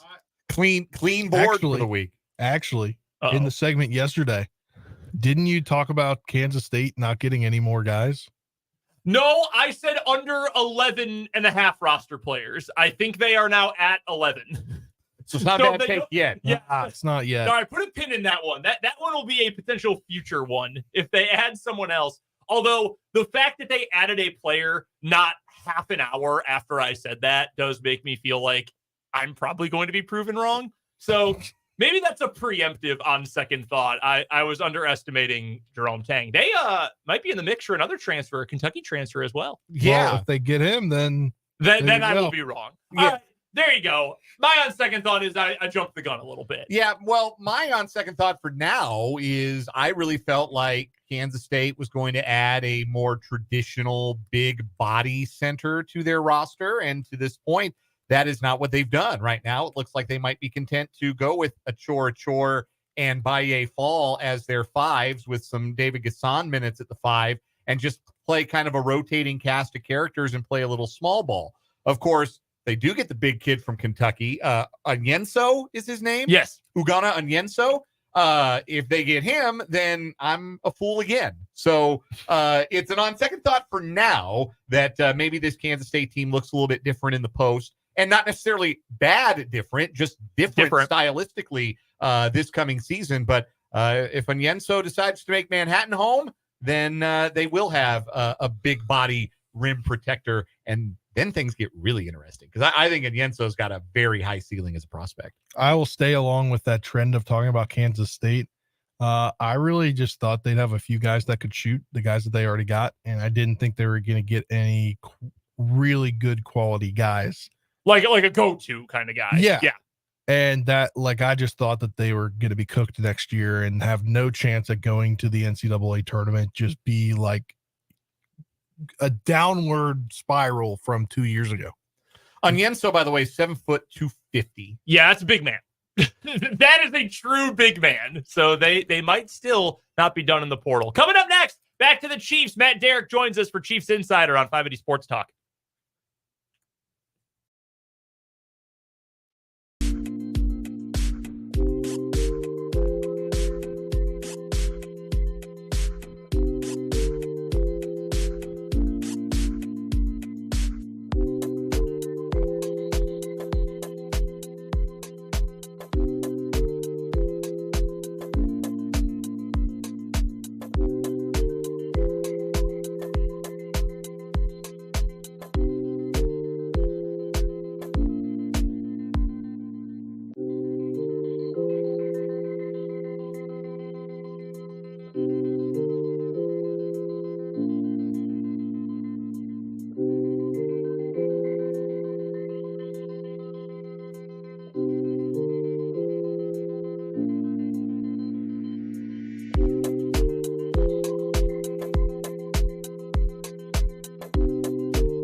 Let's go to Kansas City, where we chat with our good pal, Matt Derrick of ChiefsDigest.com. This is our Chiefs insider here on the program. Matt joining us via the Fleming Place Wine and Spirits hotline. What's going on, Matt? How you been? I am doing pretty well, Brendan. Just enjoying the nice weather, enjoying the NFL the Madden 25. Oh, God, I can't even pronounce it right. I have had an NCAA 25 games, coming out in years, so now I can't remember what the freaking name of it is. Are you gonna buy it and play it when it comes out? Yeah, my notebook on July 19th from training camp is going to be pretty short that day. So just warn you all in advance. Respect. Have you been playing the old, NCAA 12, 13, 14? Have you been keeping those alive, waiting for the new one? I have an Xbox 360 in my office with NCAA 14, and it never comes out because there's no other game that goes in it. So, yeah, I still have the Dynasty going. I think the one I'm running right now is I started with the Georgia State Dynasty. I like to do that so I can take Albert Wilson and put him in as a Wildcat quarterback. Respect. Love that. This. And then do you eventually work your way up to coach your alma mater? Because that's what I always do. I mean, that's the goal. Absolutely. I mean, yeah, you got to start out as a worst program that you can. So I started out at the Idahos and New Mexico State, take on the challenge of, taking on Hawaii so you can't recruit anybody. I mean, yeah. And you do all those challenges. And then, yeah, the goal is to get to Mizzou. Every once in a while, I'll leave Mizzou, try and, take one of the blue bloods that's fallen on hard times and put some life back into them again. I know we're going to talk about the game coming up a little bit later in the show. I know Dan especially is very fired up about this. As you should be. I mean, this is a great moment. I mean, I'm perplexed at why Quinn Ewers is on the cover of the game since he's kind of a terrible quarterback, but yeah, the cover choice is kind of curious. Well, we are also excited for that, Matt. Also excited that the NFL schedule came out a little bit earlier this week. But as we have talked about a bunch on the program the last 48 hours, the NFL really didn't do the Chiefs any favors, did they?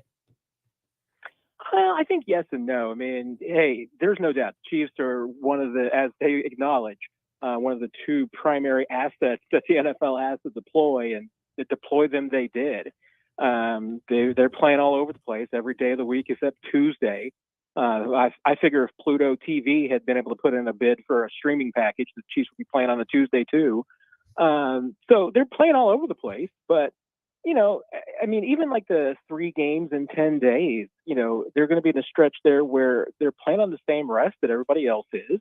Anybody that plays on a Thursday, for the most part, is going to have 3 games in maybe 11 days. So I don't think that's all that bad. The Chiefs kind of made their own situation with having only one home game in October and going 50 days with only one home game since they have KU playing at Arrowhead.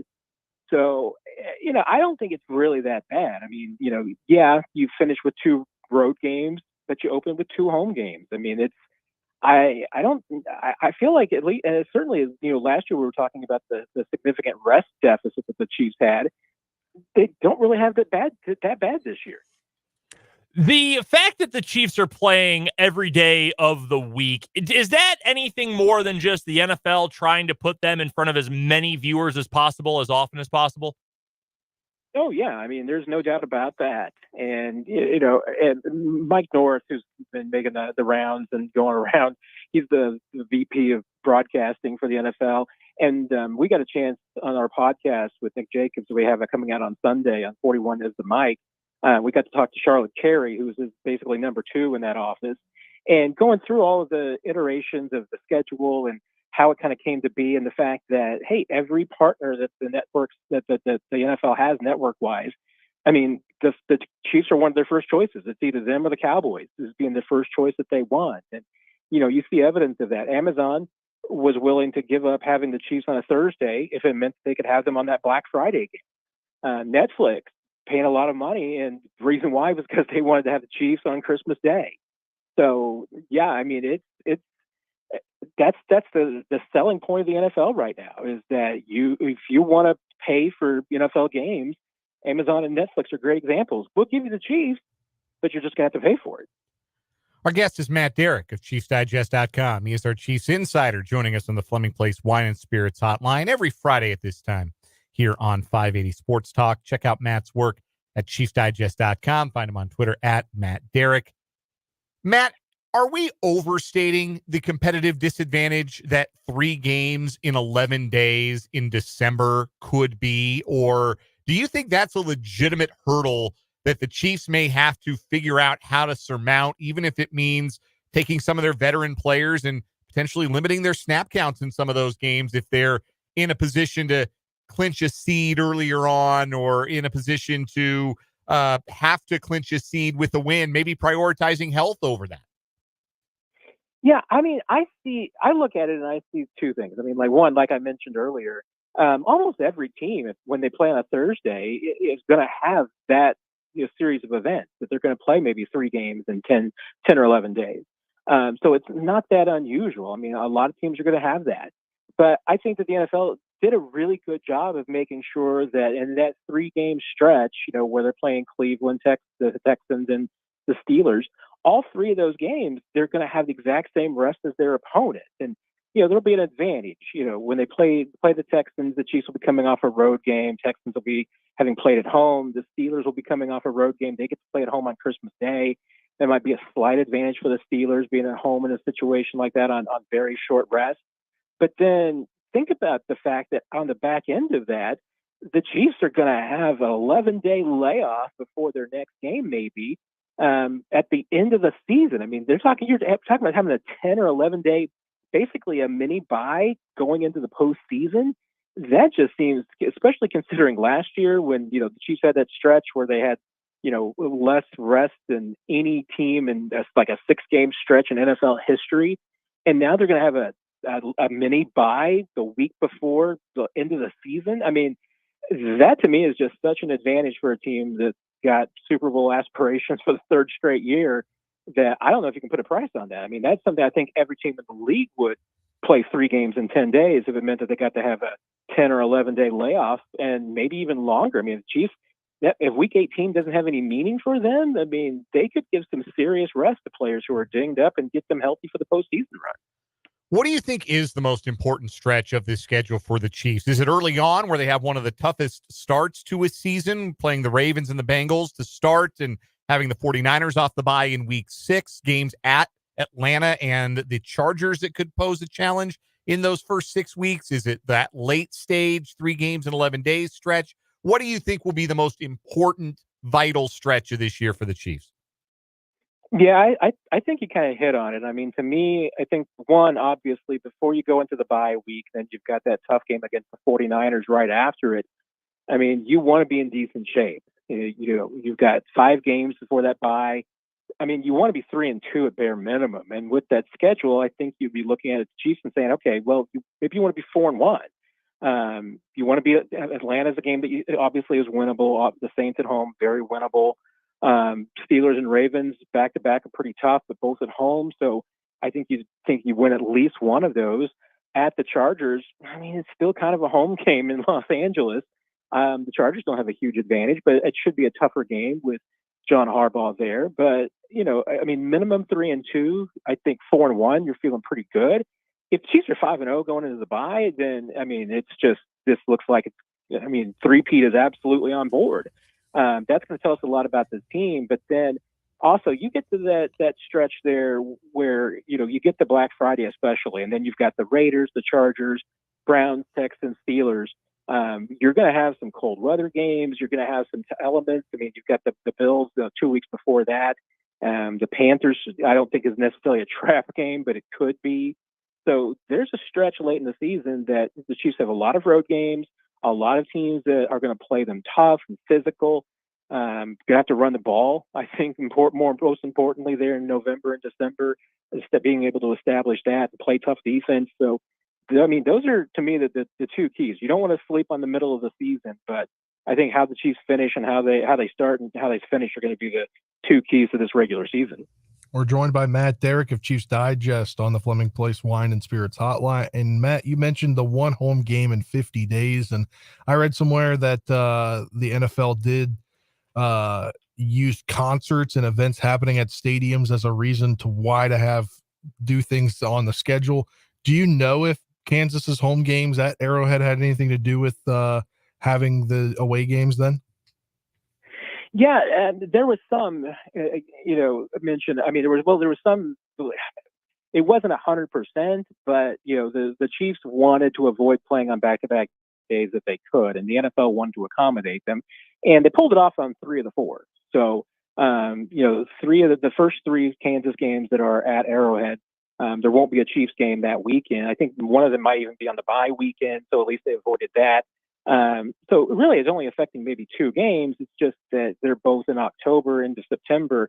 So that does kind of mess up the Chiefs' schedule, and the bye week changes it as well. I mean, and it helps that at least that means that the team is off that week and they've got some time to rest. It's not like they're adding. We'd be playing 3 road games in a row, so they don't have that scenario.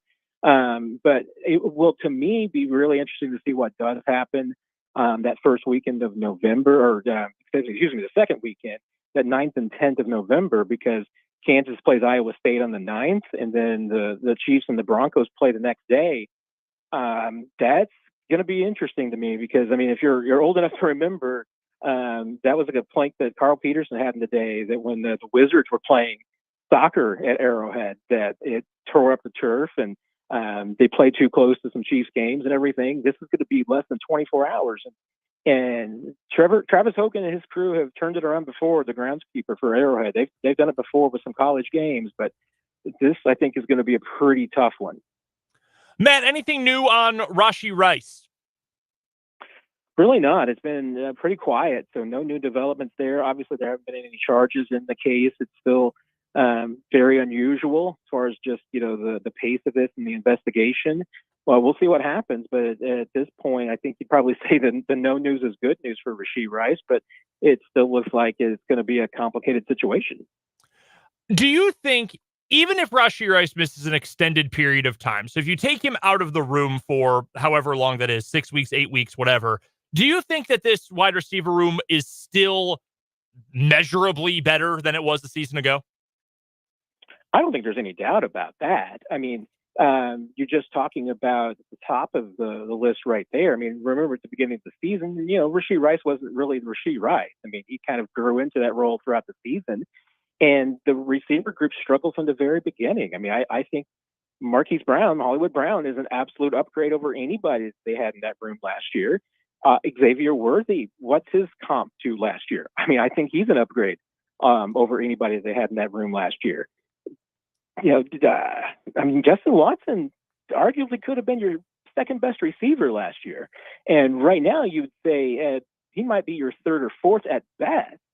So, and especially if Rashee Rice is able to play any significant amount of the season. And I mean, once again, the slow pace of this investigation and the nightclub incident, I mean, just to me furthers the likelihood that if he faces a suspension, it'll probably be in 2025. Now we'll get a good indication next week if the NFL doesn't decide to put him on the exempt list before phase 3 starts, then I think that's definitely a good sign for Rice. But it's going to depend on just how long that paces out. But if they have Rashee Rice for a full season, then I think you absolutely feel great about the receiver room. And I even go into other parts too. I mean, when you bring in a Jared Wiley, that tight end room is going to be better than it was last year. So I think that's a huge upgrade. Just looking at the different targets that Patrick Mahomes is going to have, I don't think there's any doubt it's night and day compared to last year. I don't remember if we asked this in the immediate wake of the draft a couple weeks ago, but drafting Jared Wiley means this is the final year of Noah Gray in Kansas City, right? I mean, it feels like more than likely. I mean, I think it would depend on, obviously, what Noah Gray wants going forward. I'm sure that there would be a team that would probably take a chance on him as a free agent and may pay him good money. If that's the case, I can see the Chiefs letting him go that direction. He hasn't been a bad tight end, but he has limitations. I mean, he's undersized for that position in the league, and the Chiefs kind of always knew that. They thought that, maybe he has a skill set that would be a little bit different. But honestly, I mean, Irv Cross is kind of the same way. I mean, they're both different styles of receivers, but they're both a little bit undersized for the position. I think there's probably only one of those guys that you really need to have. And Wiley for sure. I mean, he's a bigger bodied, more traditional, classic tight end in the Travis Kelce style. So it's not that you couldn't have both those guys, but I think absolutely with a Gray and a Cross, you're probably only going to have one of them. And so that may even be true this year. And going forward, I mean, you're expecting that Jared Wiley is going to be your number 2 tight end. You're not going to pay a lot of money to your number 3 tight end. So that's why I'm like, if another team's going to sign Noah Gray, then you're right. I don't think that the Chiefs are going to be the team making that long-term investment in him. Finishing things up with Matt Derrick. He joins us every Friday at this time for our Chiefs Insider on 580 Sports Talk. Go check out all of Matt's great work covering the Chiefs over at ChiefsDigest.com. He joins us on the Fleming Place Wine and Spirits hotline. The one position group, Matt, that I think I'm the most worried about, not even for 2024, but long-term, the defensive line. You're pretty much running back that entire group from last season. It was a very good group last season. You're not going to have Charles Omenihu for a while because of the injury, but hopefully Felix Anudike-Uzomah is better in year 2. You brought back Mike Dana. Chris Jones is locked up. You brought back all of the complementary pieces on the inside.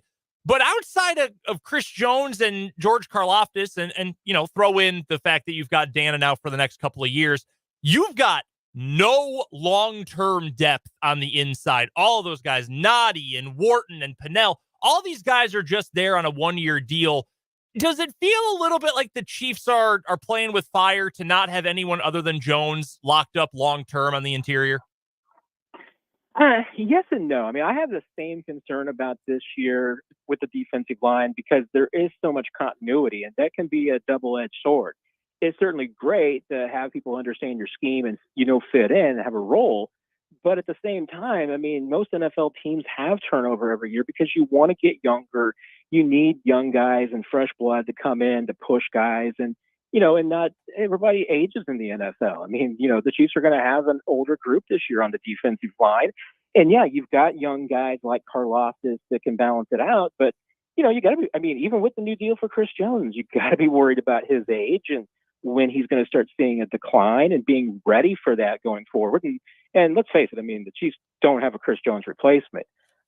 Fabian Lovett, and as an undrafted free agent that you should be pretty excited about. I was very surprised he didn't get drafted, but at the same time, not Chris Jones. I mean, he would have to have a significant jump to be in that category. So that's a position that you're probably going to need to invest in going forward, whether it's the draft, whether it's free agency, maybe both.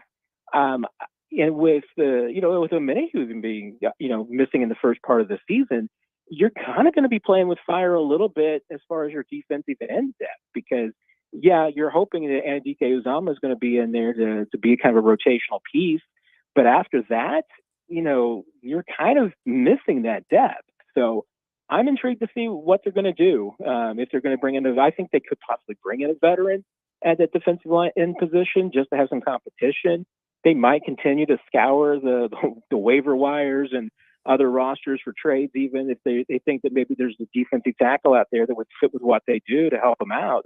But I don't think there's any doubt. I mean, as much as they've put 2 first-round picks into that defensive line in the last few seasons, but at the same time, defensive tackle is an area that they need to address, and they haven't really addressed that significantly in the draft in the last few years. Check out all of Matt Derrick's work at ChiefsDigest.com, as well as the 41's the Mike podcast. He joins us every Friday. And Matt, as always, we appreciate the time. It's always great as always, guys. Take care, everybody. That's Matt Derrick from ChiefsDigest.com. We'll talk some more Chiefs football coming up in the 4 o'clock hour.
now, 4 o'clock hour of 580 Sports Talk coming your way. Brendan Dworzinski, Dan Lucero, Spencer Dupuis, and Trenton Craxner on the other side of the glass here with you today. Thanks so much for hanging out with us on this Friday afternoon. Feel Good Friday. Hope you have fun plans for your weekend. And if not, hope you can just sit back, relax, maybe watch some Royals baseball. Should be a fun series for the Royals this weekend. Crowds are going to be awesome. Tonight is ALCS 2014 Champions Night.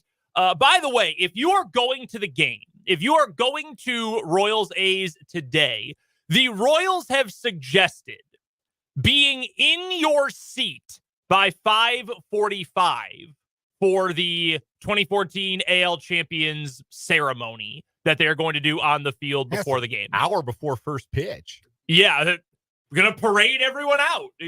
Got to give time for an ovation for Kane, an ovation for Moose. Got to do all of that. So if you're going to the game and you live in Topeka or certainly further west than the capital city, I'd leave now because it's going to take a little while to get in. You're going to have to walk across that ocean that is the parking lot to get to your seat. Gate's probably going to be a little clogged up. They got the 400 giveaways today, the T-shirts, the bobbleheads, all that.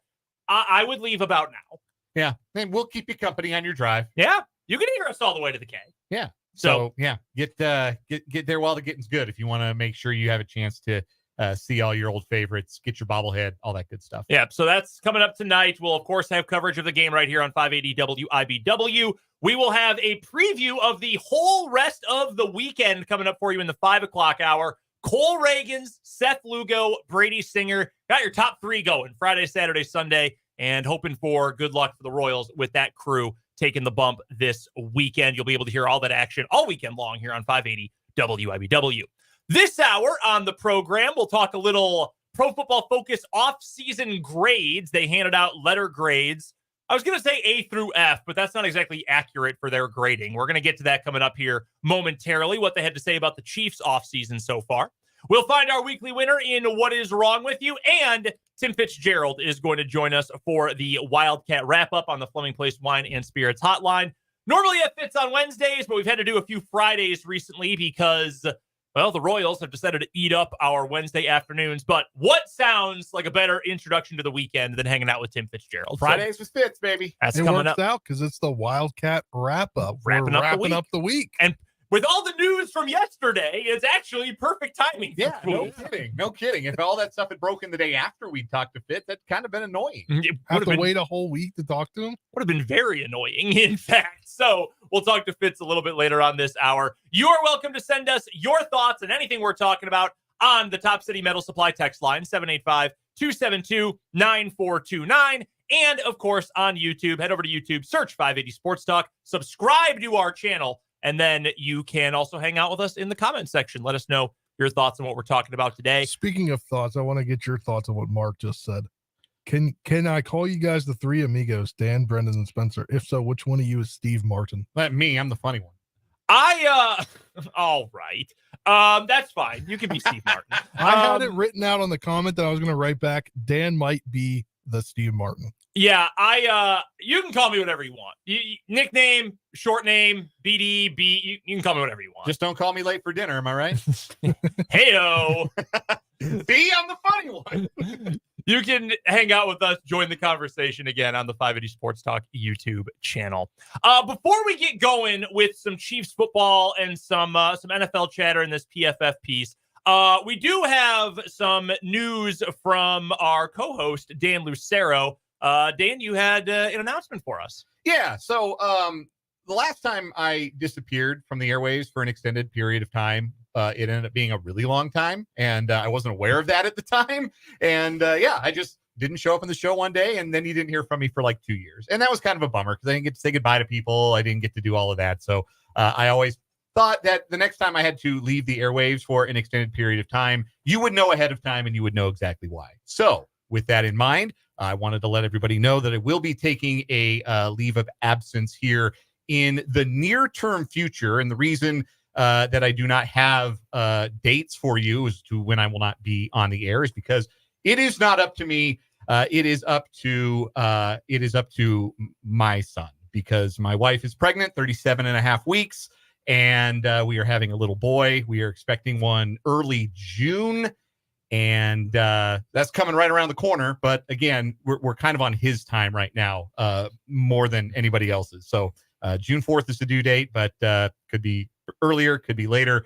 But obviously, when that happens, I'm going to take a couple of weeks of paternity leave, and we'll be off the air for a little while. But for the best possible reason, Abby and I are super excited to welcome our first child, and that is the announcement.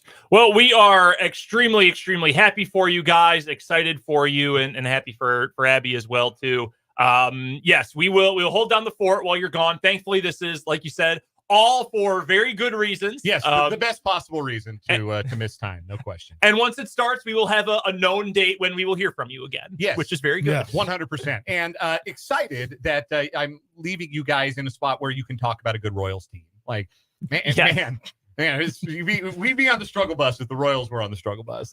You know how that goes. Brother, our former coworker, Jake LeBon, had his first child in May of 2020.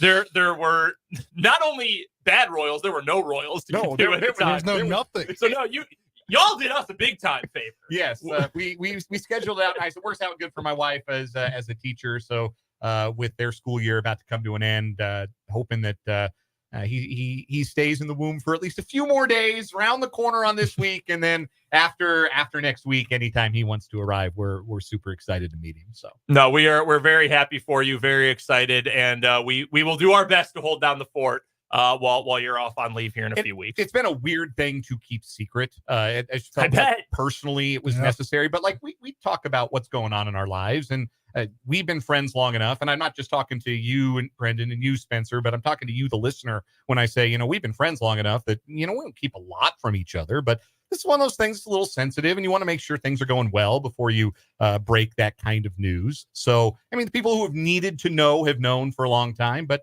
now you all do too. So, again, was excited to share that with you guys, and looking forward to not being on the air for a couple of weeks as we welcome our son into the world. I feel like you'll have your hands plenty full. Oh my God. I think there will be no doubt about that. If there's anything that our old friend Jake has told me, he says, you're not even gonna be thinking about like takes. I'm not gonna have any room on brain for takes for a week or so. Who are the Royals? Who is Bobby Witt? I do not know that I name. will have forgotten everything by the time I get back. It'll be like I went to one of those Aaron Rodgers dark rooms. Yeah, just the darkness retreat. Yeah. Darkness retreat. Well, congratulations, man. We're happy for you, and just could not be more excited for you and Thanks, for guys. Abby. Appreciate that. Let's get to the Kansas City Chiefs. Spencer, you saw this yesterday from Pro Football Focus. They handed out their off-season grades for all 32 teams. Yeah. Before we get to the Chiefs, which, and this is stuff that I probably don't need to be upset about, but I am, typical. Because I agree with what Trevor Sikkema of Pro Football Focus wrote about the Kansas City Chiefs in their offseason. I was just skimming through all the grades that they gave out. 32 NFL teams, each one got a letter grade. Some teams got A+. There were a couple A+ that were handed out. A's, A- as well, top end of the scale. There's some B's and B+, a couple B-, a couple C's, C+, C-.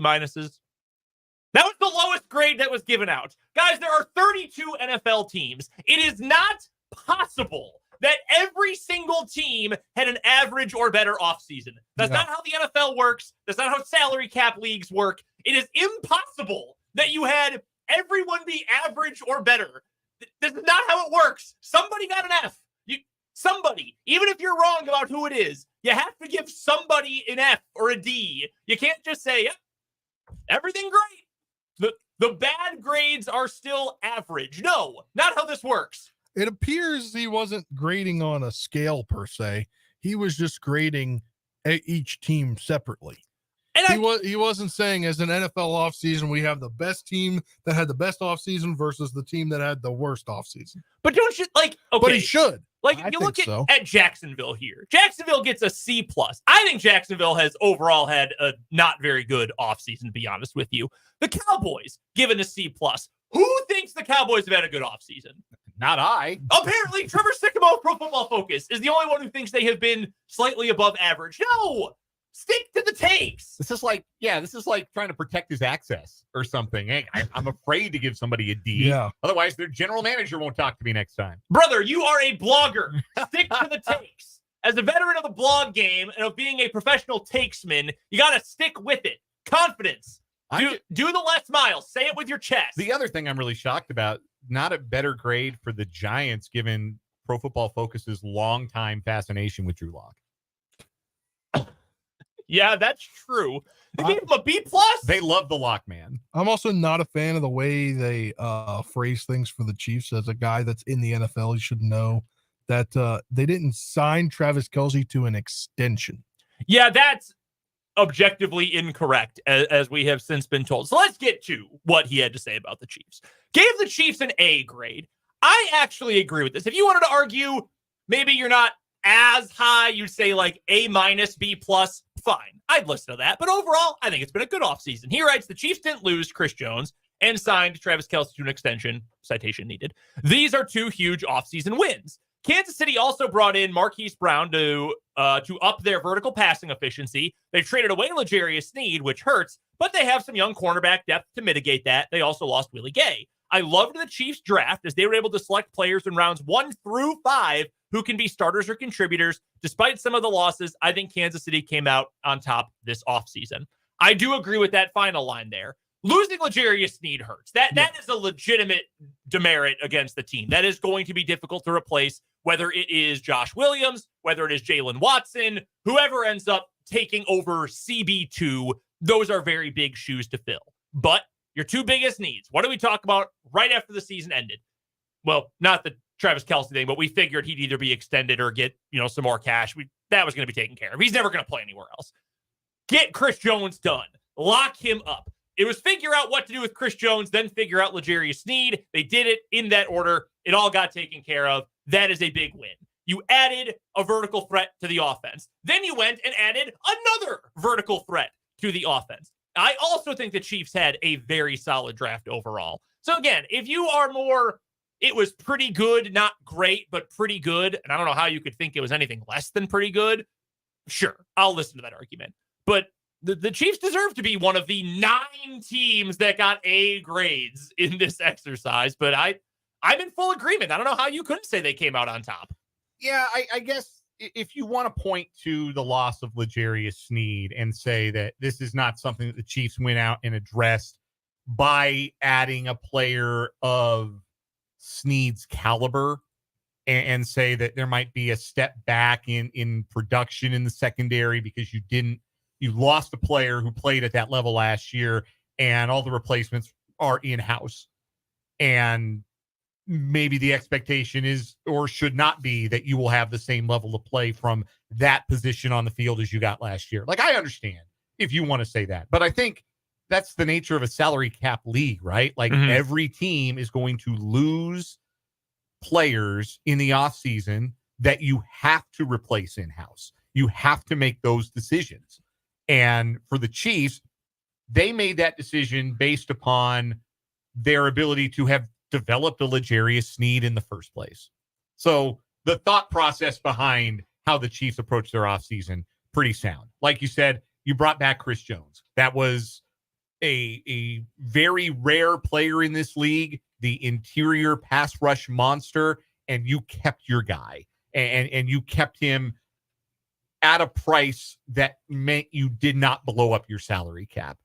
You did a deal with Travis Kelce. You had a good draft. You addressed what was the big blinking neon sign weakness on your football team last year and addressed it with a first-round draft pick talent and a former first-round draft pick talent who has produced at a high level in the league before. I think it's been an excellent offseason. I think certainly on the PFF curve, it's an A grade, no doubt about it. Yeah, it's a curve, all right. The other thing, too, and we were talking about this a little bit earlier, Dan, all the way back at the very start of the show, about your pro personnel department and your scouts and your draft team and all of that, and being able to find talent, that young and cheap talent that can replace veteran talent when you need to eventually make moves because of for salary cap reasons.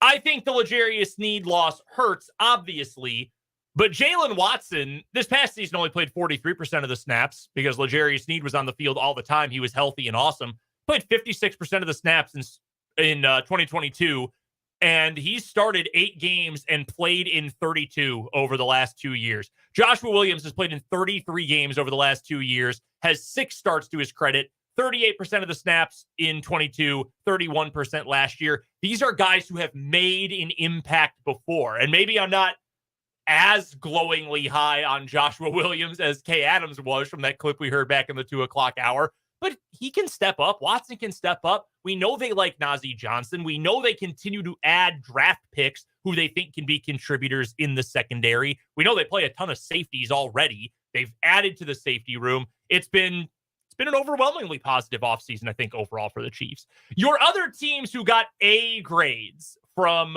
Pro Football Focus for their offseason grading scale here. The Bears got an A. They re-signed their best cornerback. They added a rookie receiver, a very solid veteran receiver, and they drafted Caleb Williams. How is that not an A+? I don't. And they utilized their small amount of draft picks. Yeah, they got what they needed. They took a KU guy. How is that not an A++? I don't understand. This one is a little strange to me. Gave the Bengals an A. The Bengals didn't totally lose T. Higgins, which is a win. They also signed Geno Stone and Trent Brown as impact guys. Losing DJ Reader was tough, but they also they also brought in Brown to replace Jonah Williams, who they lost. They added Zach Moss, who's cheaper than Joe Mixon. Maybe has more burst, too. They also drafted Amarius Mims, Chris Jenkins Jr., and Jermaine Burton. They remain a top team. I agree they remain a top team. I don't think you can just leave the DJ Reader thing, though, as that was tough. DJ Reader was one of the most important players on their defense, a defense that is kind of a no-name group. He's been really good. I love Chris Jenkins as a draft pick out of Michigan. I really, really like him. Can he, as a rookie, replace DJ Reader? I don't think so. Long term, I guess that's the hope. But again, short term as a rookie, that's a tough ask. Yeah, that's a huge loss, I think, for them. The Lions got an A+, despite losing a starting offensive lineman and a starting safety. They added DJ Reader. That obviously helps for them. Carlton Davis, Kevin Zeitler, Marcus Davenport, they were all drafted. Of course, Trevor Sikkema, who's PFF's draft guy, loves the guys they drafted because they were high on his own big board. Of course, that's how that works. The one thing I will say, why are we still saying Marcus Davenport is a big addition? What has Marcus Davenport ever done to make you think, yeah, impact guy? Nothing. Exactly nothing. Bupkis. That's what he's done. The Chargers got an A-, and Sikkema says that I'm waiting that they took Jim Harbaugh, or they got Jim Harbaugh. Also that they were able to both keep and restructure Bosa and Mack. I actually think the Chargers have had a pretty good offseason. Gave the Rams an A-. Liked their signings. I don't know, man. I don't know how you can give a team an A when they, not even their fault, but when you lose a first ballot Hall of Famer, best player of his generation, how do you call that an A-? Yeah, that's like, I don't think you can give them that grade, man.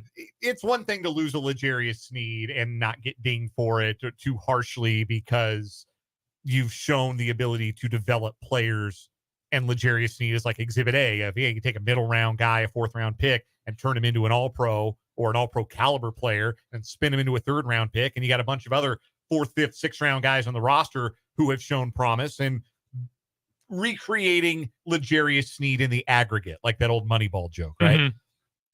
Ain't no recreating Aaron Donald in the aggregate, man. That's a one-of-one player in the history of the league.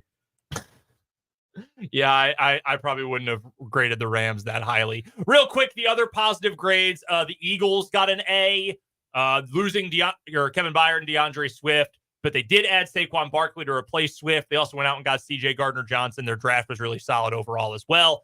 And the Bucs got an A for re-signing all of their dudes. Baker Mayfield, Mike Evans, Levante David, Antoine Winfield, all ended up re-signing with them. And they got Graham Barton, who you know is one of my favorite players in the draft. Spencer, I'm sure you were excited to see the Commanders also got an A. Yeah, I mean, it makes sense. I mean, just stockpiling depth. Yeah. They went Whether or not they're going to be good or not, it doesn't matter. They're trying to rebuild a whole team that's improvement. Been thrown away. Doubling back to Tampa Bay, if I can. I mean, anytime you can keep a 9-8 team together, you got to do it. Oh, yeah. Anytime you can splash the cash to keep the core of a team that went 9-8 and tripped over its own shoes into a division title that nobody else wanted to win. Yeah, absolutely. That's an A to me. An A in my book. Do you know who the Buccaneers have signed in free agents, like outside players they have signed in free agency this year? Sure don't. How about one of your favorites, one of your all-time favorites, Randy Gregory? Yeah, I'm sure he'll be awesome for the 5 games that he's not suspended or injured for. Ben Bredesen. Former Michigan Wolverine, I believe. That Tavir Thomas. Don't know who that is.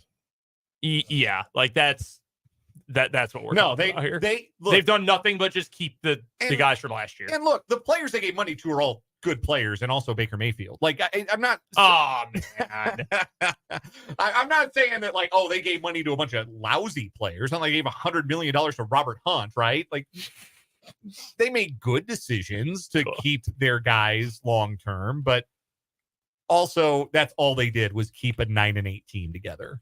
Let's run this 9-win team back. Like that doesn't inspire anything in me. Certainly not enough to mark it an A. No, that's a C. That is average. You kept it all together. Yes, you held your water. C's get degrees. Geez, great inflation has hit a new low. Goodness gracious.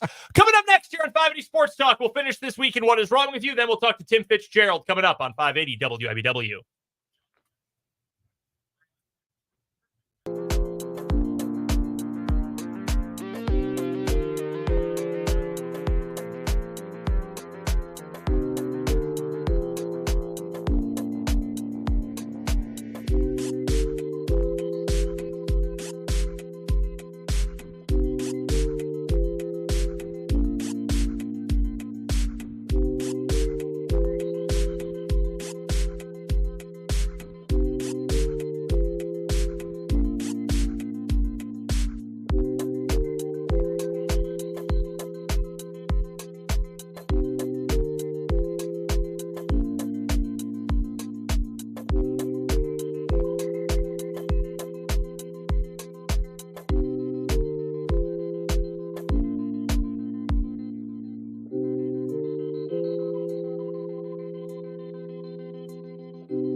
It is time to find this week's winner in What Is Wrong With You here on 580 Sports Talk. Our current winner for the week, that's funny, Roderick Wilmot, former Indiana Hoosier, the OnlyFans coach. He was taking his players' AAU tuition money, and instead of using it to help the players and the team, he was using it to buy OnlyFans subscriptions and luxury vacations. Dan, would you like to go first today? Yes, I would. Louisville police arrested the number one golfer in the world at the PGA Championship this morning. Perhaps you've heard. Yeah. So we have to start with this, and I want to separate this from the story for the sake of the gravity that it deserves. Yes. There was a tragedy that occurred this morning outside of the Valhalla Golf Club in Louisville, where they're holding the PGA Championship. A pedestrian who was volunteering at the event was hit and killed by a vehicle. His name, I want to find his name and make sure that we mention that, because I, again, want to give that the respect and the gravity that it deserves, as that is a legitimate tragedy and something that apparently, according to Will Zalatoris, who spoke with the media after his round earlier today, there was a genuine conversation amongst the players about maybe not playing at all today and maybe not playing day 2 of the tournament as scheduled out of respect for the loss of life. John Mills was the gentleman's name. He was a retiree. He was volunteering at the golf course, and on a dark and rainy morning, he was struck by a vehicle and killed. Tremendously sad, and condolences to his family and friends. That being said, after that happened, there was a police presence redirecting traffic, and apparently at one point, a police officer saw one golfer trying to get to the course and tried to wave them around traffic and onto the grounds of the golf course. This was apparently unbeknownst to a second police officer who tried to then slow down the vehicle. Again, I want to stress, this was not just some golfer. This is Scottie Scheffler. This is the number 1 player in the world. This is the reigning Masters champion, winner of 4 of his last 5 events. This is the golfer right now, not a golfer. Brian Gillis, the officer, was a detective who was on scene, was directing traffic into the golf course. And now I'm going to read from the police report. Subject pulled into the westbound lanes where outbound traffic was flowing and to avoid backup traffic. Detective Gillis was in the middle of the westbound lanes in full uniform and a high visibility yellow reflective rain jacket. You know what that rain jacket did? Covered up the full uniform. Detective Gillis stopped subject and attempted to give instructions. Subject refused to comply and accelerated forward, dragging Detective Gillis to the ground. Detective Gillis suffered pain, swelling, and abrasions to his left wrist and knee. He was transported to the hospital for further medical treatment by emergency medical personnel. Detective Gillis's uniform pants, valued at approximately $80, were damaged beyond repair. Oh, boo-hoo. I can't come up with a funnier joke than $80 uniform pants damaged beyond repair. Listen, as hot as it gets in Louisville in the summer, I'm sure there are a lot of pants that get damaged beyond repair if they're worn out in the heat of the day. But anyway, this telling of the story has been contradicted by ESPN's Jeff Darlington, who was on the scene and reported that the officer reached into the car to try and grab at Scottie Scheffler. And when he was led off to jail in handcuffs, another officer on the scene turned to Jeff Darlington of ESPN and said, "Hey, who did we just arrest?" See, there's the thing. Like, to me, they had him in a jumpsuit taking a mugshot. But then didn't let him go and didn't put because they thought he was going to come back or something. They didn't give him a bail.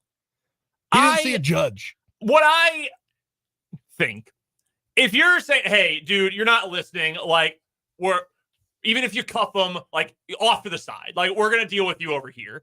You don't need to have him take a mug shot, man. There is no need for him to take a mug shot here. My story is gonna take us to Florida real quick. Flagler County, where a 62-year-old man is facing petty theft charges after he took a bite out of a slice of pizza and then refused to pay for it at a gas station. According to the sheriff's office, Ronald Brodus allegedly took the bite out of the slice of pizza, then left the store without paying. His arrest report details that an employee confronted him, and the guy then claimed he had paid for the item. The situation escalated when Brodus allegedly threw the pizza and some ice cream he'd taken away and then threatened the employee before leaving the store on a bicycle. There's just detail after detail here. The employee told police he wished to press charges. All right. Over 2 stolen items that totaled $8.98 before tax. He was located shortly thereafter, probably on his bicycle, and he was arrested. He told police a different version of the events, which included stating that he planned to return to the gas station property, despite being told he was trespassing, with the intention of defecating there. Like, because he had to go or because he wanted to make a point? I'm going to show you. I'm going to come back and I'm going to poop. Yeah, between that and the bite and run in the headline, this is an easy winner today, and I think it might take down old Roderick Wilmot. I think it does too. You can't take one bite of a piece of pizza and leave. Nope. You cannot do that. I'm with you. Yeah, I think we're all three in agreement. That is one bite. Everybody knows the rules. Literally. And that is the name of our winner for the week in What Is Wrong With You. Right under the wire. And with that, it's time for a commercial break. Tim Fitzgerald joins us next on 580 Sports Talk.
It's a Fitz Friday here on 580 Sports Talk, a little bit later than normal for the Wildcat Wrap-up on the Fleming Place Wine and Spirits Hotline, but it ends up working out perfectly that the Royals played Wednesday because we got all sorts of K-State news yesterday. And to break it all down, we are now joined by our good friend Tim Fitzgerald, the publisher of GoPowerCat.com, part of the 24/7 Sports Network. Go be a VIP at 24/7. Go check out GoPowerCat's YouTube channel as well. All sorts of great content. If you get a chance, go hang out with Fitz's dogs as well. They're obviously feeling it on this Friday afternoon. How you doing, Fitz? Don't make me say the guy's name. I can't even come close yet. Moby is fine, Fitz. Yeah. Moby, EK, something. Guys, I don't know. I don't know.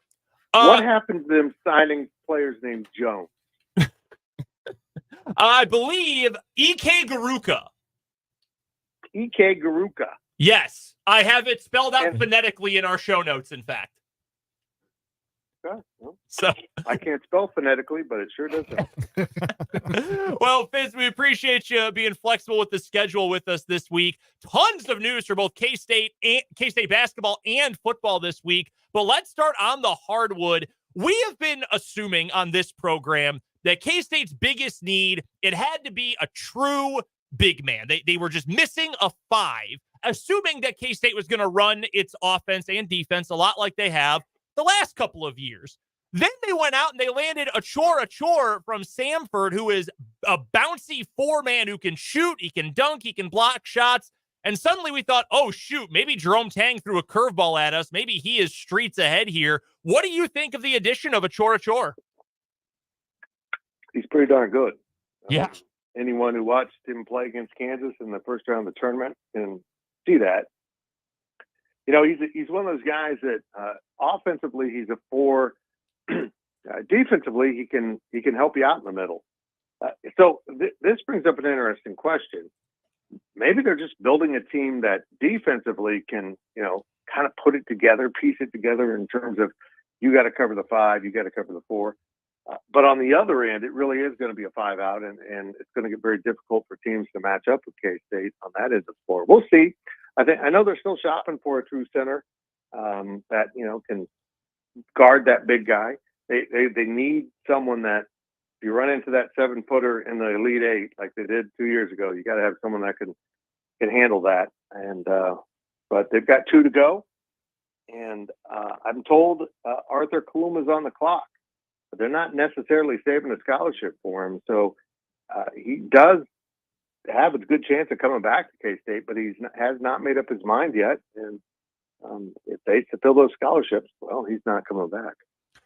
The addition of Achor, along with the other guys that K-State has added through the portal, guys who can run the floor. You know, Doug McDaniel, much better with ball security than pretty much anyone who was on the roster last year. You've got guys who can run. You've obviously got more shooters on the team this year. You've got now a big man in Achor who can do all sorts of things for you on both ends and can run from rim to rim.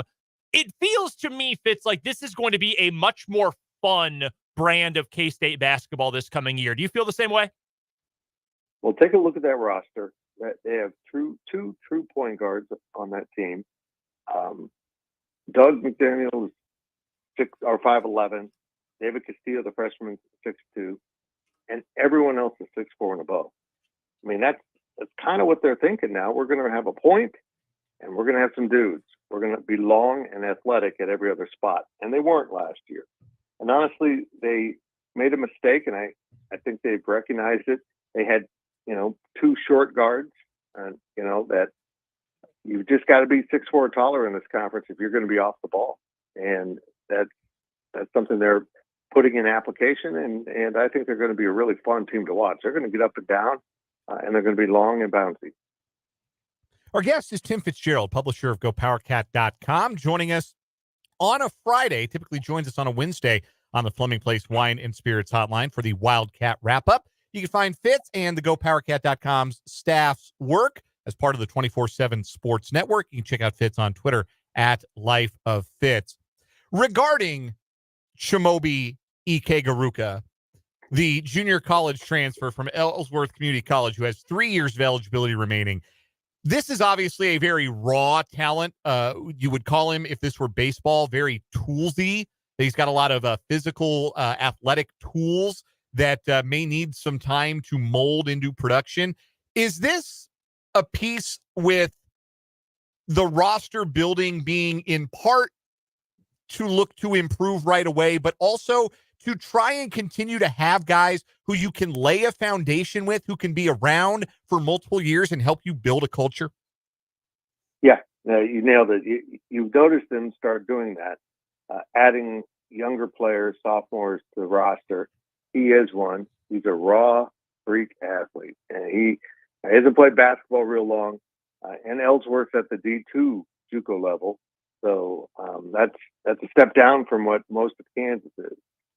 So he was a little bit above everyone else at that level, and Ellsworth thrived because of it. But this was a guy that the K-State coaches believed in so much. They absolutely did not want his name out until they got him.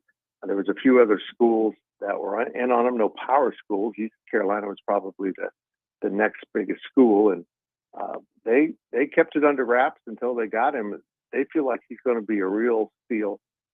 I've made some comparisons to maybe Jeremiah Massey, a former K-Stater from about 20 years ago, that was a 6'7", 5, and he's a 6'6", 4. And who else? David Hoskins, another player from what's now becoming a lot of years ago. God, I'm getting old. And just some guys that play bigger than their height because they're long and strong. And this guy just jumps straight up and dunks with authority. He's just really an athlete. I don't see on this roster, at least on paper, the go-to scorer, the guy who, when things break down late in the shot clock, this is the guy who's going to get you a bucket. A great team maybe has multiple options to do that, as K-State did 2 years ago when Keontae Johnson could back you down and score with the turnaround, or Marquise Noel could create something. Last year, it seemed like in those situations, it was Tyler Perry creating. Is it this year going to be Doug McDaniel creation for himself or others that looks like is going to be the top option? Or do you think they might have some other options to be a go-to scorer in those situations? I think they'd start with McDaniel because he's going to have the ball in his hands. I mean, I think you kind of limit yourself if your point guard isn't one of your creators that, can go get that final bucket. But I think H.R. might fit that a little bit. And who knows what else they're looking at. I'm just really curious about C.J. Jones and Max Jones. They're kind of comparable. And I just want to see how they play out on the court and how their skills are different once they see them. Maybe one of those guys is ready to step forward. And that happens at times. You could bring a guy in who's been pretty good, but everything hits with your system, the players around him, and he turns into a really good player. We're joined by Tim Fitzgerald of GoPowerCat.com for the Wildcat Wrap-up on the Fleming Place Wine and Spirits Hotline. And Tim, it was either last week or the week before that it kind of seemed like it was desperation mode for K-State basketball when it comes to filling out the roster. Personally, I think that it's changed, and I think they got a great steal in both of the guys that they got. We'll just say both of the guys. Both editions. We'll just keep it up. Both Chor specifically. Specifically a Chor. How do you think that kind of changes the outlook for what kind of looked bleak a couple weeks ago for the next season? Oh, we had fun getting there, but you're exactly right. That's 2 weeks ago, they missed out on a couple guys that they really, I'll be honest, they'd be better with them than they are today. But picking these two guys up, being able to add a sophomore that has an enormous upside to your roster, and getting a Chor into the fold, I just think they're kind of tooling this team to be really fun and athletic, and I will be very interested to see what these last two spots look like, because they're going to get them filled by some point. They might hang on to one till late in the summer unless something presents itself, but I really like what I'm seeing in terms of the athleticism of this group. I'm more worried about the minutes now for everyone to keep people happy, but well, I tell you what, you go down the roster. I mean, you got Michaela Bridge, who is kind of a freak athlete too. They just got some guys that are going to be really fun to watch. Chatting with Tim Fitzgerald, this is the Wildcat Wrap-up on 580 Sports Talk. Fitz, of course, the publisher of GoPowerCat.com over at 24/7 Sports. You can follow him on Twitter as well, at Life of Fitz. One thought on the outgoing players, Fitz, from Kansas State, the 5 guys who have committed to new homes so far. Any surprises with the level or the type of school that any of those guys ended up at? No, not really. Why can't I think where Gerald Colbert ended up? SMU. I'm totally spaced it. SMU, that's right. No, I think everyone did a nice job. I mean, R.J. Jones, geez, this Jones thing, they're jonesing for him, is going to be a nice fit at TCU. And, Day Ames, apparently fits into the Virginia system of watching paint dry. And I wish him luck. I think it was a very parallel move for him, but we'll see how it pans out. And Cam Carter gets to go home down to Louisiana, and he's a great athlete. I hope he works on his ball skills. And this is what the transfer portal for me has become. And look, I'm not attacking Cam for this, but your choices are: hey, you could stay here and really work on your game. I mean, really be diligent and get after it and learn how to handle the ball better, make better decisions, do those things, cut down your turnovers, or you could transfer. And they transfer.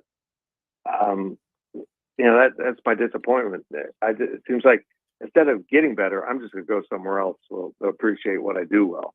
And you know what? That's how he ended up at K-State, and now that's how he ended up at LSU as a two transfer guy. So yeah, I think they all did well for themselves, and it'll be kind of fun keeping a little portion of my eye on them this next season. Fitz, let's flip over to the football side of things because Chris Kleiman and company were able to add a backup quarterback this week in Taquan Roberson, who, just to confirm, not related to L, correct? Nope. No. And I got bad news. No matter what he does this season, let's say Avery, I don't want to say that, but Avery can't play. Maybe he goes on a Mormon mission. It seems to be catching around here. And Taquan has to step in. Nothing he does on the football field will ever make him the best Roberson to play quarterback at K-State. That's probably good luck. That's probably a fair assessment. But I do think bringing in a guy who, say what you will about UConn football, but he played decently well. He's a veteran. He's played a lot of college football. And for a team that, like it or not, often has starting quarterbacks get banged up over the course of the year, that seems like a pretty good fit as your veteran backup. Yeah, we're talking about a guy who came out of high school as a 4-star, went to Penn State, ended up at UConn. And, when you're out there, this has been one of my points with him, trying to sell guys on, you're going to be the backup to this young quarterback, but injuries happen. And, we got to have someone back there who might be able to hop in like Will Howard did, who led the team to a Big 12 championship coming off the bench. That's kind of a hard sell for most guys. Well, in 2022, Roberson was the starter at UConn, got a game or two in, down he goes. Someone else played the rest of the season. The next year he comes back as the backup and the starter, 1 or 2 games into the season, down he goes, and we see Roberson's stats. He had a pretty solid year. So he's been part of that happening 2 years in a row. So I think it was an easy sell for him that it could indeed happen with Avery. And honestly, he's not a Power 5 starter, not even close. But in terms of trying to find a backup through the transfer portal that brings you experience, athleticism, and maybe some leadership in that quarterback room, they checked all the boxes. And that's a really hard sell. That's a hard person to find. And they worked off a lot on Timmy McClain, who was at South Florida and then Central Florida. Now I think it's Arkansas State. And that didn't work out, and they moved on to this guy. And I think it's a really good pick. Last thing I've got for you, Fitz, we've got just about a minute here. I was watching the VIP PowerCat podcast with your guys Ryan Wallace and Cole Carmody this week, and I don't want to give away any of the paywall stuff because it was awesome insight into what's going on with K-State recruiting. But I did want to ask, where do you think K-State stands when it comes to their high school recruiting at the moment for this coming year? Yeah. Well, Wally actually talked to me a little bit off before the show, and it's interesting that, there's some guys that, they just got cut from a guy that, they really wanted. But also some of these guys in the top 10 are really good football players that don't necessarily fit K-State system.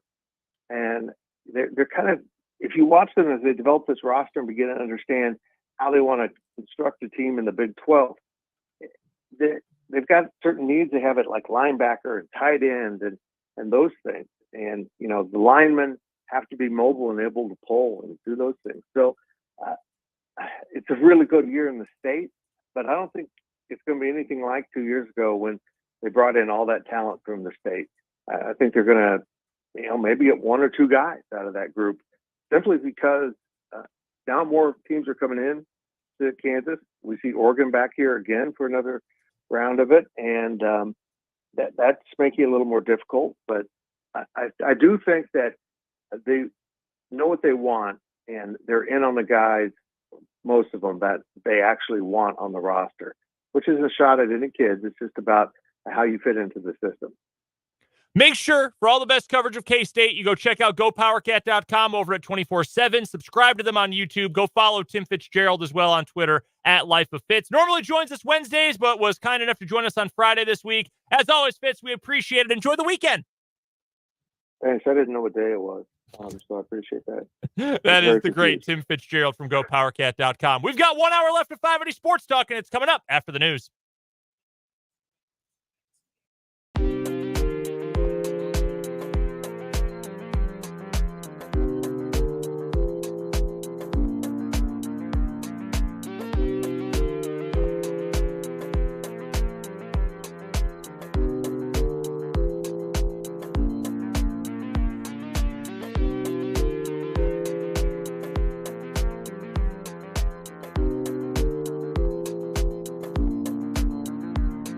WIBW, Topeka.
580 Sports Talk here on a feel-good Friday afternoon. Final hour of the day, final hour of the week. I'm Brendan Dworzinski, joined as always by Dan Lucero and Spencer Dupuis and our summer intern Trenton Kraxner, all here with you today, and we appreciate you for spending some of your afternoon hours with us. We've got Royals baseball coming up tonight. 6 o'clock pregame, 6:40 first pitch. Again, the Royals have recommended if you want to see the entirety of the pregame 2014 AL Champions ceremony to be in your seat by 5:45. If you're just leaving Topeka now, you'll be late for that, but I would recommend that you leave now and you'll be able to listen to us in the car on the entire way there. But should be a fun night. Got the giveaways tonight, got the HDH bobbleheads all weekend. Fireworks, yeah. Fireworks, ceremony, t-shirt, bobblehead, all today. It's Isn't there something else too? Might be. Overloading all the stimuli today at the Royals game. So go have fun. Hopefully you're able to go and have fun anyway, and hopefully the Royals come away with a victory. We'll talk about the weekend series coming up a little bit later on in this hour. Well, let's get to some big video game news. Dan's been bouncing off the wall all day because College Football 25 is coming out, and we got the first gameplay trailer. Man, I clicked on the trailer, got the 2-minute interstitial video before just to watch a 2-minute trailer for a video game. That's how thirsty I am for this. And of course, our 580 Sports Talk headlines coming up here in just a moment as well. We want you to be a part of the show for the final hour, either on the Top City Metal Supply text line, 785-272-9429. No more wasted money, no more wasted material. No, not with our friends at Top City Metal Supply, because they will cut the exact lengths of steel, stainless steel, and aluminum that you need fit to your project specifications. Go check them out right here in the capital city on South Topeka Boulevard, just north of Forbes Field. You can also find us on YouTube. 580 Sports Talk is the name of our YouTube channel. You can find the video stream either on YouTube, on our website, 580wibw.com, at 580 Sports Talk on Twitter, or on Facebook, where the page is WIBW News. Let's get to it. Our 580 Sports Talk headlines for today. I am going to start with the starting lineup for Royals action tonight. Again, 6:40 first pitch. Cole Reagan's on the mound today. See if he can get a little bit of a bounce back after being roughed up a little bit last time out. Your lineup in support of the Royals ace includes Michael Garcia back in action at third base, Bobby Witt Jr. at short hitting second, Vinny will play first, Salvador Perez, your cleanup hitter behind the dish tonight, Michael Massey in the 5-hole, he's back at second base. Nelson Velasquez is tonight's designated hitter. Then it's the outfield trio in the bottom third of the order, Melendez in left hitting seventh, Renfroe in right hitting eighth, Kyle Isbell manning center field. He is in the 9 spot tonight. We finally did hear who the A's starting pitcher was going to be. What do you know about Mitch Spence? Mitch Spence is former. No, he's a Rule 5 guy. I think Rule 5 pick. Let me check for you if he is. Yes. Where was he previously? Yankees. Yankees. Okay. Yankee. All right. Farm system. Well, yeah, a Rule 5 pick. That means he hadn't. Well, more likely than not, he had never made the major leagues. He was just eligible for the Rule 5 draft. He went on the 40-man roster. First pick in the Rule 5 draft in December. There you go.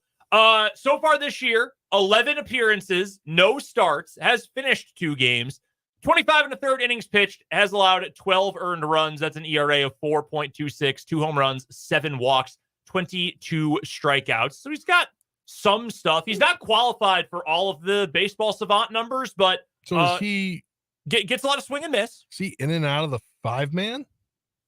I don't know. Right now, of the guys who started the most games for them, 3 of them are on the injured list. Okay. So then he's probably a bullpen guy. He could be an opener tonight. Boy, here's a blast from the past. Former Royal Aaron Brooks made a start for them recently. Jeez. Aaron Brooks. That's a name I haven't heard in a long time. Well, when I say former Royal, 3 appearances in 2014 and 2015. He was in the Ben Zobrist trade. That's why anybody remembers Aaron Brooks. Sean Manaea and Aaron Brooks for Ben Zobrist.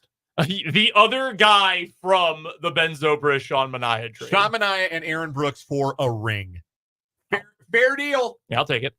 Also, Royals fans love Sean Manaea. You always will love Sean Manaea. To this day, you should love Aaron Brooks for that same reason as well.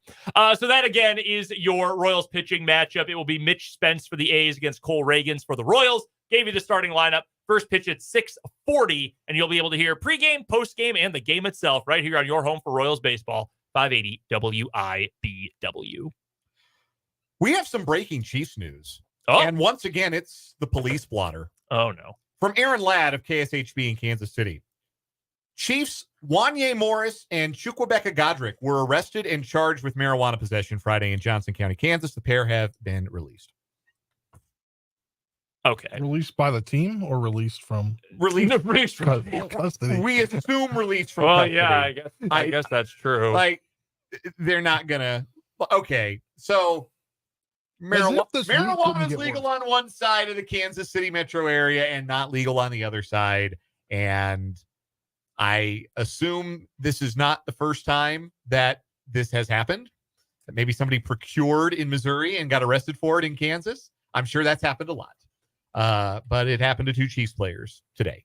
And that is the breaking news. And I'm pretty sure in the last couple of years, the NFL has they don't test for it anymore. Yeah, they don't test for it. Like, yeah, the NFL doesn't care about this. Yeah. It's just like with the Chiefs already dealing with the Rashee Rice thing, and their kicker's been in the news.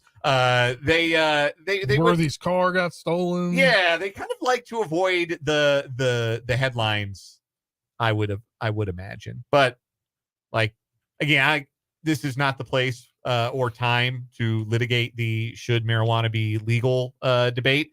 It's legal in the state to the west of us. It's legal in the state to the east of us. It's not legal in this state. Know the law. It's at least to a certain degree legal in the state south of us. Yes. You can get a medical card just for saying, I want one in Oklahoma, I'm pretty sure. Yeah, just hey, if you want to go procure it, keep it in that. Keep it on the east side of State Line Road. That's kind of the lesson there. Yeah, this is just a big guys, come on. Yeah, that's not much to that headline, but I thought I would throw that out there because that is breaking news. Godric is the guy that they have on the international exemption, right? Yes. Correct. And that's somebody who would really like to not give the team a reason to move on. That was going to be my point. Was he's kind of you want to lay low, dude. Yeah, right, exactly. You want to lay low if you're him. Anyway, the real headline I was going to get to: the number 1 player in the golf world got arrested before round 2 of the PGA Championship today. I will never get over that. My mind is utterly blown. Scottie Scheffler was arrested, was charged with a felony, and was photographed in a prison jumpsuit this morning. And then the guy who owns the golf course drove to prison and then drove Scotty back to the golf course. Shout out to that guy. That is just kind of a real picture of what's really gone on in this particular case. We talked about the whole thing and what is wrong with you. The day began in tragedy in Louisville as a pedestrian, a vendor, volunteer worker at the PGA Championship at the Valhalla Golf Club was struck and killed by a vehicle early on. It made the golf course itself very difficult to access. There are some players who told stories this morning of getting out of their cars and walking as many as 2 hours just to get to the course. Play was delayed an hour, but round 2 of the PGA Championship is underway. The number 1 player in the world spent the morning in prison, the early morning, and spent the rest of the morning shooting a 66, the second lowest round of the day. You know what it was? It was the stretching in the jail cell that he talked about. Yeah, said that he stretched out in the cell and that while he had downtime while in jail, he was watching Get Up. Because it was on the TV and he was watching them talk about himself, especially with Jeff Darlington, who was, an eyewitness to it all. That tracks. I don't think a lot of people watch Get Up on purpose. I feel like Get Up is, that's on the TV at the Jiffy Lube. I'll check it out. You know when I watch Get Up, and totally serious here, when I'm on the road doing overnights with Washburn basketball and I am spending all day in a hotel room waiting for the show. Like, well, I have no other entertainment options. Got to get up for the free breakfast. Yeah, I get up for breakfast. Talk to me, Greenie. What do I do? Like, I don't want my Whataburger lunch until 1 o'clock. Like, I fill the void. There's too much silence in this Baymont Inn. Fill the void. Yes. Baymont. Whichever Wyndham brand I am in right now doesn't have a whole lot going on. I'm not going swimming. So, yeah, fill me in, get up. But, yeah, this is wild. Unbelievable story. And it did appear based on some of the, like, if you go to the bookings, on like the city of Louisville, the county, like the bookings, you can find like the day's bookings. Mm-hmm. It would appear that all charges, including the felony, have been dropped. Yeah, I would hope so. You would sure hope so, because like if Scotty Scheffler had done something to warrant a felony charge, like a serious felony charge, he wouldn't have shot no 66. It would have been a WD. Him and John Daly withdrawing WD. Yeah, he wouldn't have made it back. No, they wouldn't have let him come back. The owner of the golf course wouldn't have been driven to pick him up. Yes, whether he was the number one player in the world or not. That would not have happened. So I would like to clarify something very quickly. John Daly withdrew for non-police related reasons. Yeah. That is not why John Daly withdrew from the PGA. You do have to confirm that given who we're talking about. But no, sore thumb for John Daly is the report. Anyway. Oh, yeah. Yeah, I'm sure it was opening up all those cans of Diet Coke. I'm sure really taxed the thumb. Anyhow, all those cigarettes. There are a bunch of other guys playing golf today, too, in Louisville. And right now, the leader of the pack is Xander Schauffele, who finished as the first-round leader. He is 3 under through his first 12 holes today after shooting the 62 yesterday. That puts him at 12 under par for the tournament. One shot ahead of Colin Morikawa, who has shot the low round of today with an early 65 to get to 11 under par. Sahith Theegala is 4 under through his first 9 holes today. He is 10 under par in third place. A group at 9 under par includes Scheffler, along with the Belgian Thomas Detry, former Illinois Fighting Illini, and the pride of Denver, Colorado, Mark Hubbard. Those two at 9 under par. Austin Eckroat, Robert McIntyre, and Tony Finau at 8 under par, rounding out the top 10. McIntyre and Finau are still out on the course. A group at 7 under includes Victor Hovland, defending champion Brooks Koepka, and Bryson DeChambeau. Rory McIlroy is in a group at 6 under, tied for 14th. Justin Thomas, Hideki Matsuyama in a group at 5 under par. The cut line is projected to be 1 under. The professional sports franchise of Topeka, Kansas, Gary Woodland, is going to make the cut and play the weekend. Woodland played in the shotgun start format, the front 9 second, and after being 2 over through his first 13 holes, birdied 4 of his last 5 holes to shoot a 2 under 69 on the day and get to 2 under par for the tournament. So Gary Woodland is safely beyond the cut line and will play the weekend at the PGA Championship. Some golfers who are not safely through to the weekend: Jon Rahm at even par, Matt Fitzpatrick at even par.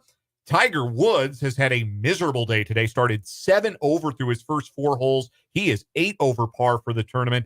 Also projected to miss the cut: Phil Mickelson, Tommy Fleetwood, Ludwig Åberg. Jon Rahm? I said Jon Rahm. Sorry, Mom. Yeah, and a Michael Block, who was the toast of last year's tournament, the PGA Tour Pro, who made that hole-in-one playing with Rory McIlroy on Sunday. He's 8 over for the tournament, just like Tiger Woods. Hey, he's just as good as Tiger Woods. Some notable names: Wyndham Clark, another one major champion, not going to make the weekend. Adam Scott's not going to make the weekend. Both of them at 4 under. But right now, Xander Schauffele leads the pack. 1 shot better than Colin Morikawa.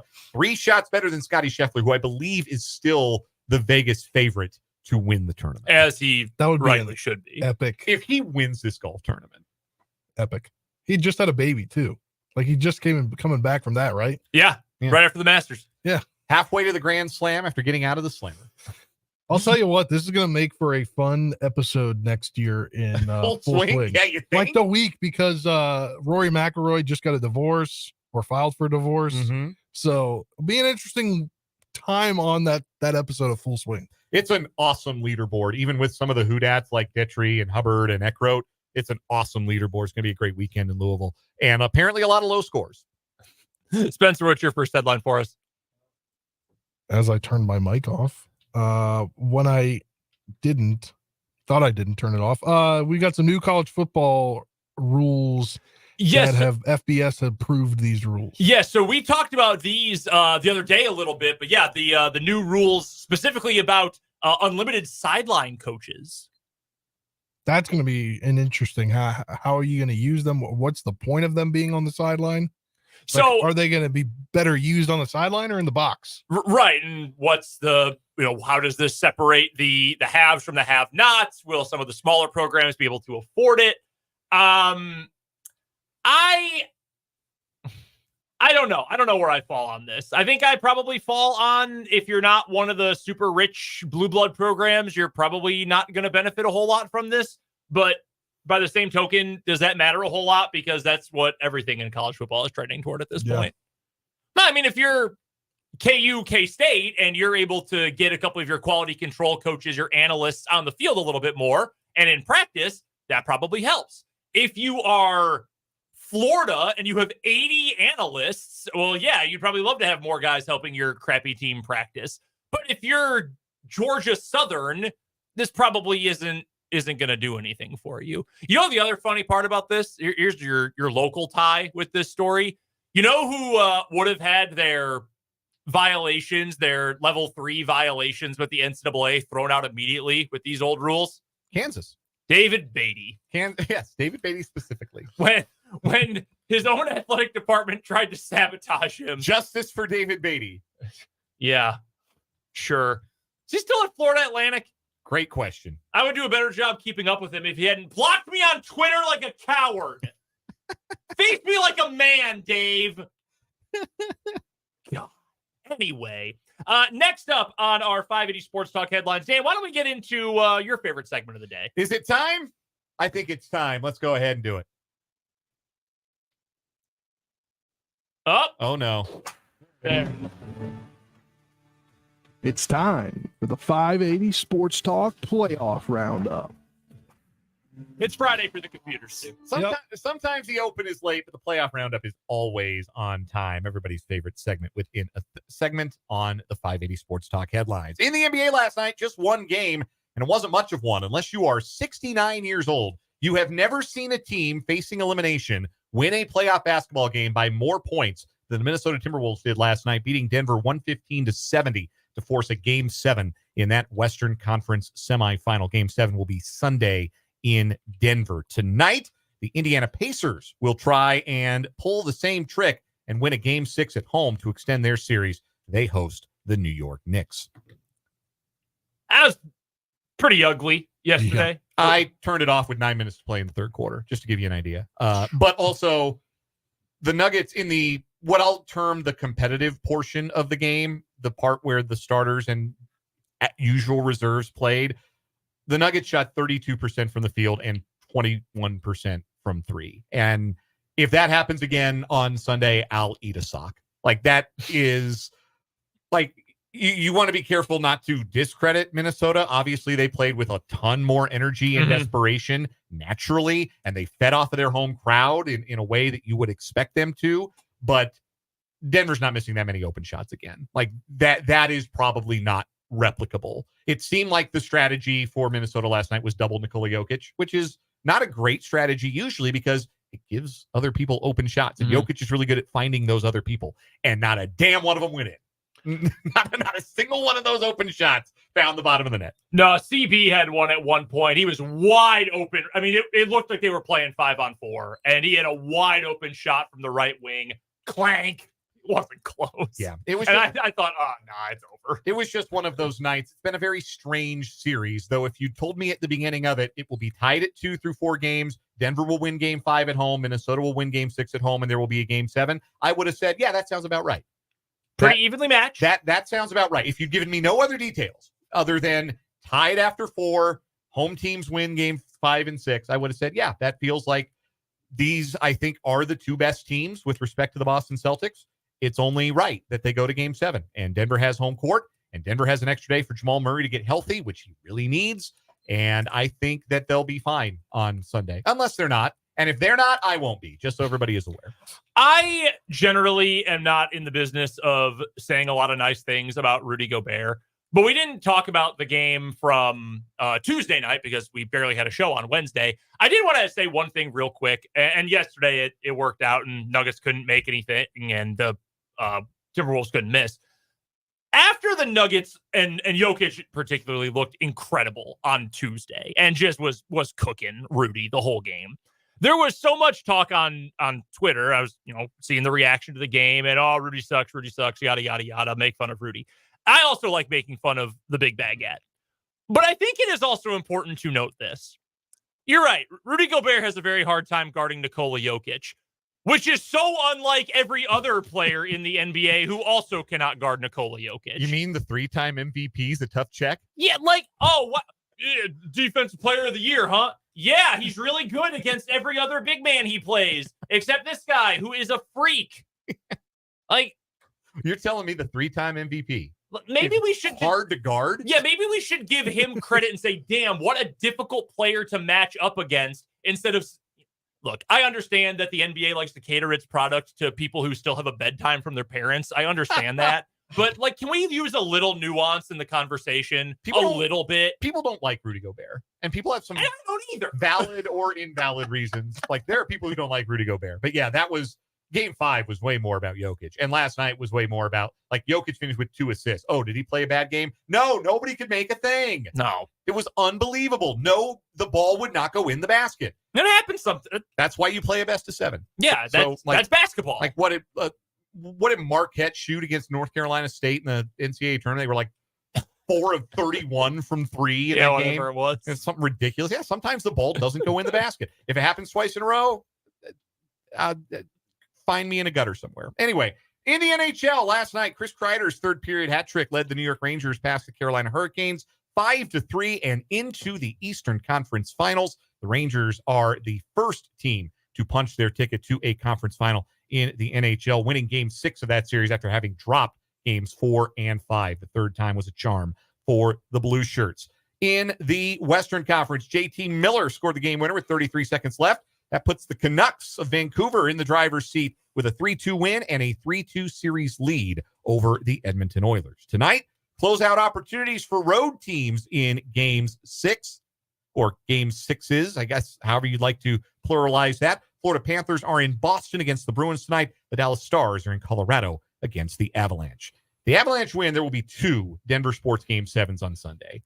And depending on how those go, we might not see Dan on Monday. Yeah. Hey, there's a 75% chance I leave with something and a 25% chance I have one of the worst days of my life. As a sports fan. As a sports fan. Let's qualify. Yeah. That's your playoff roundup. That's the playoff roundup, and those are our 580 Sports Talk headlines for this Feel Good Friday afternoon. Come on back. Some other big news from the college football world today. We'll get to it next on 580 Sports Talk.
We've got a question for Spencer from the YouTube comments. 580 Sports Talk on YouTube is where you can find the video stream of the show. Jason would like to know, Spencer, have you been to a Royals game yet?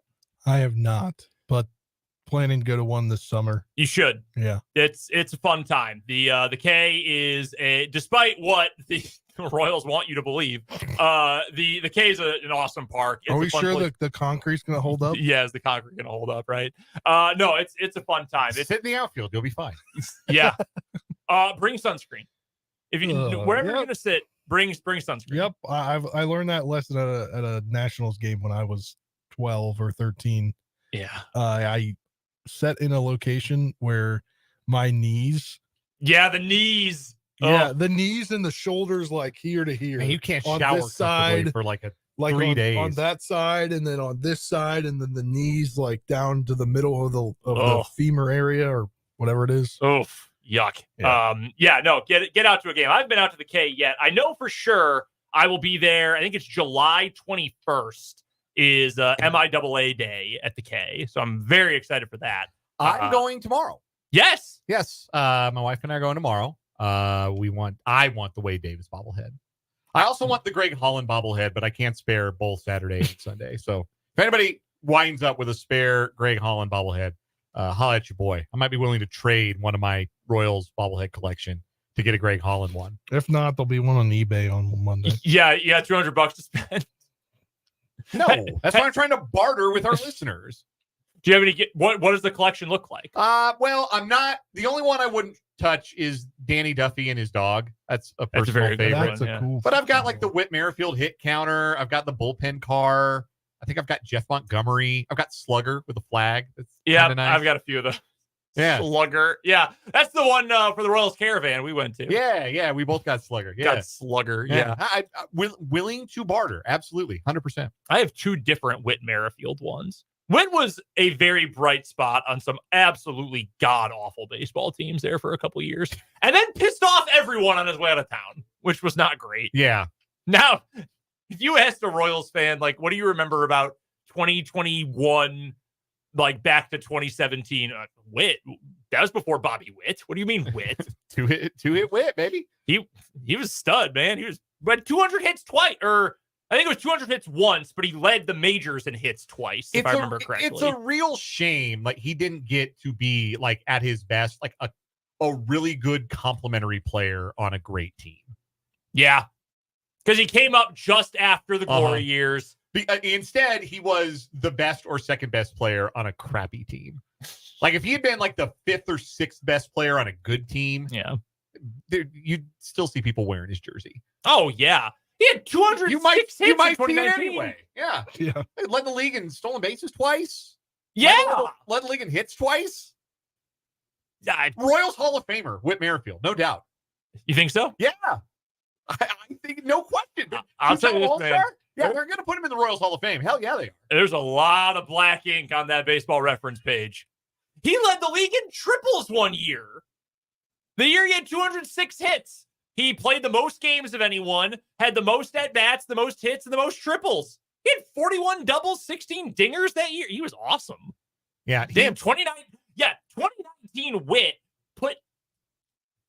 If you could add that player to this team and play him in the outfield... Mm-hmm. If he were the left fielder right now... Are they leading the division?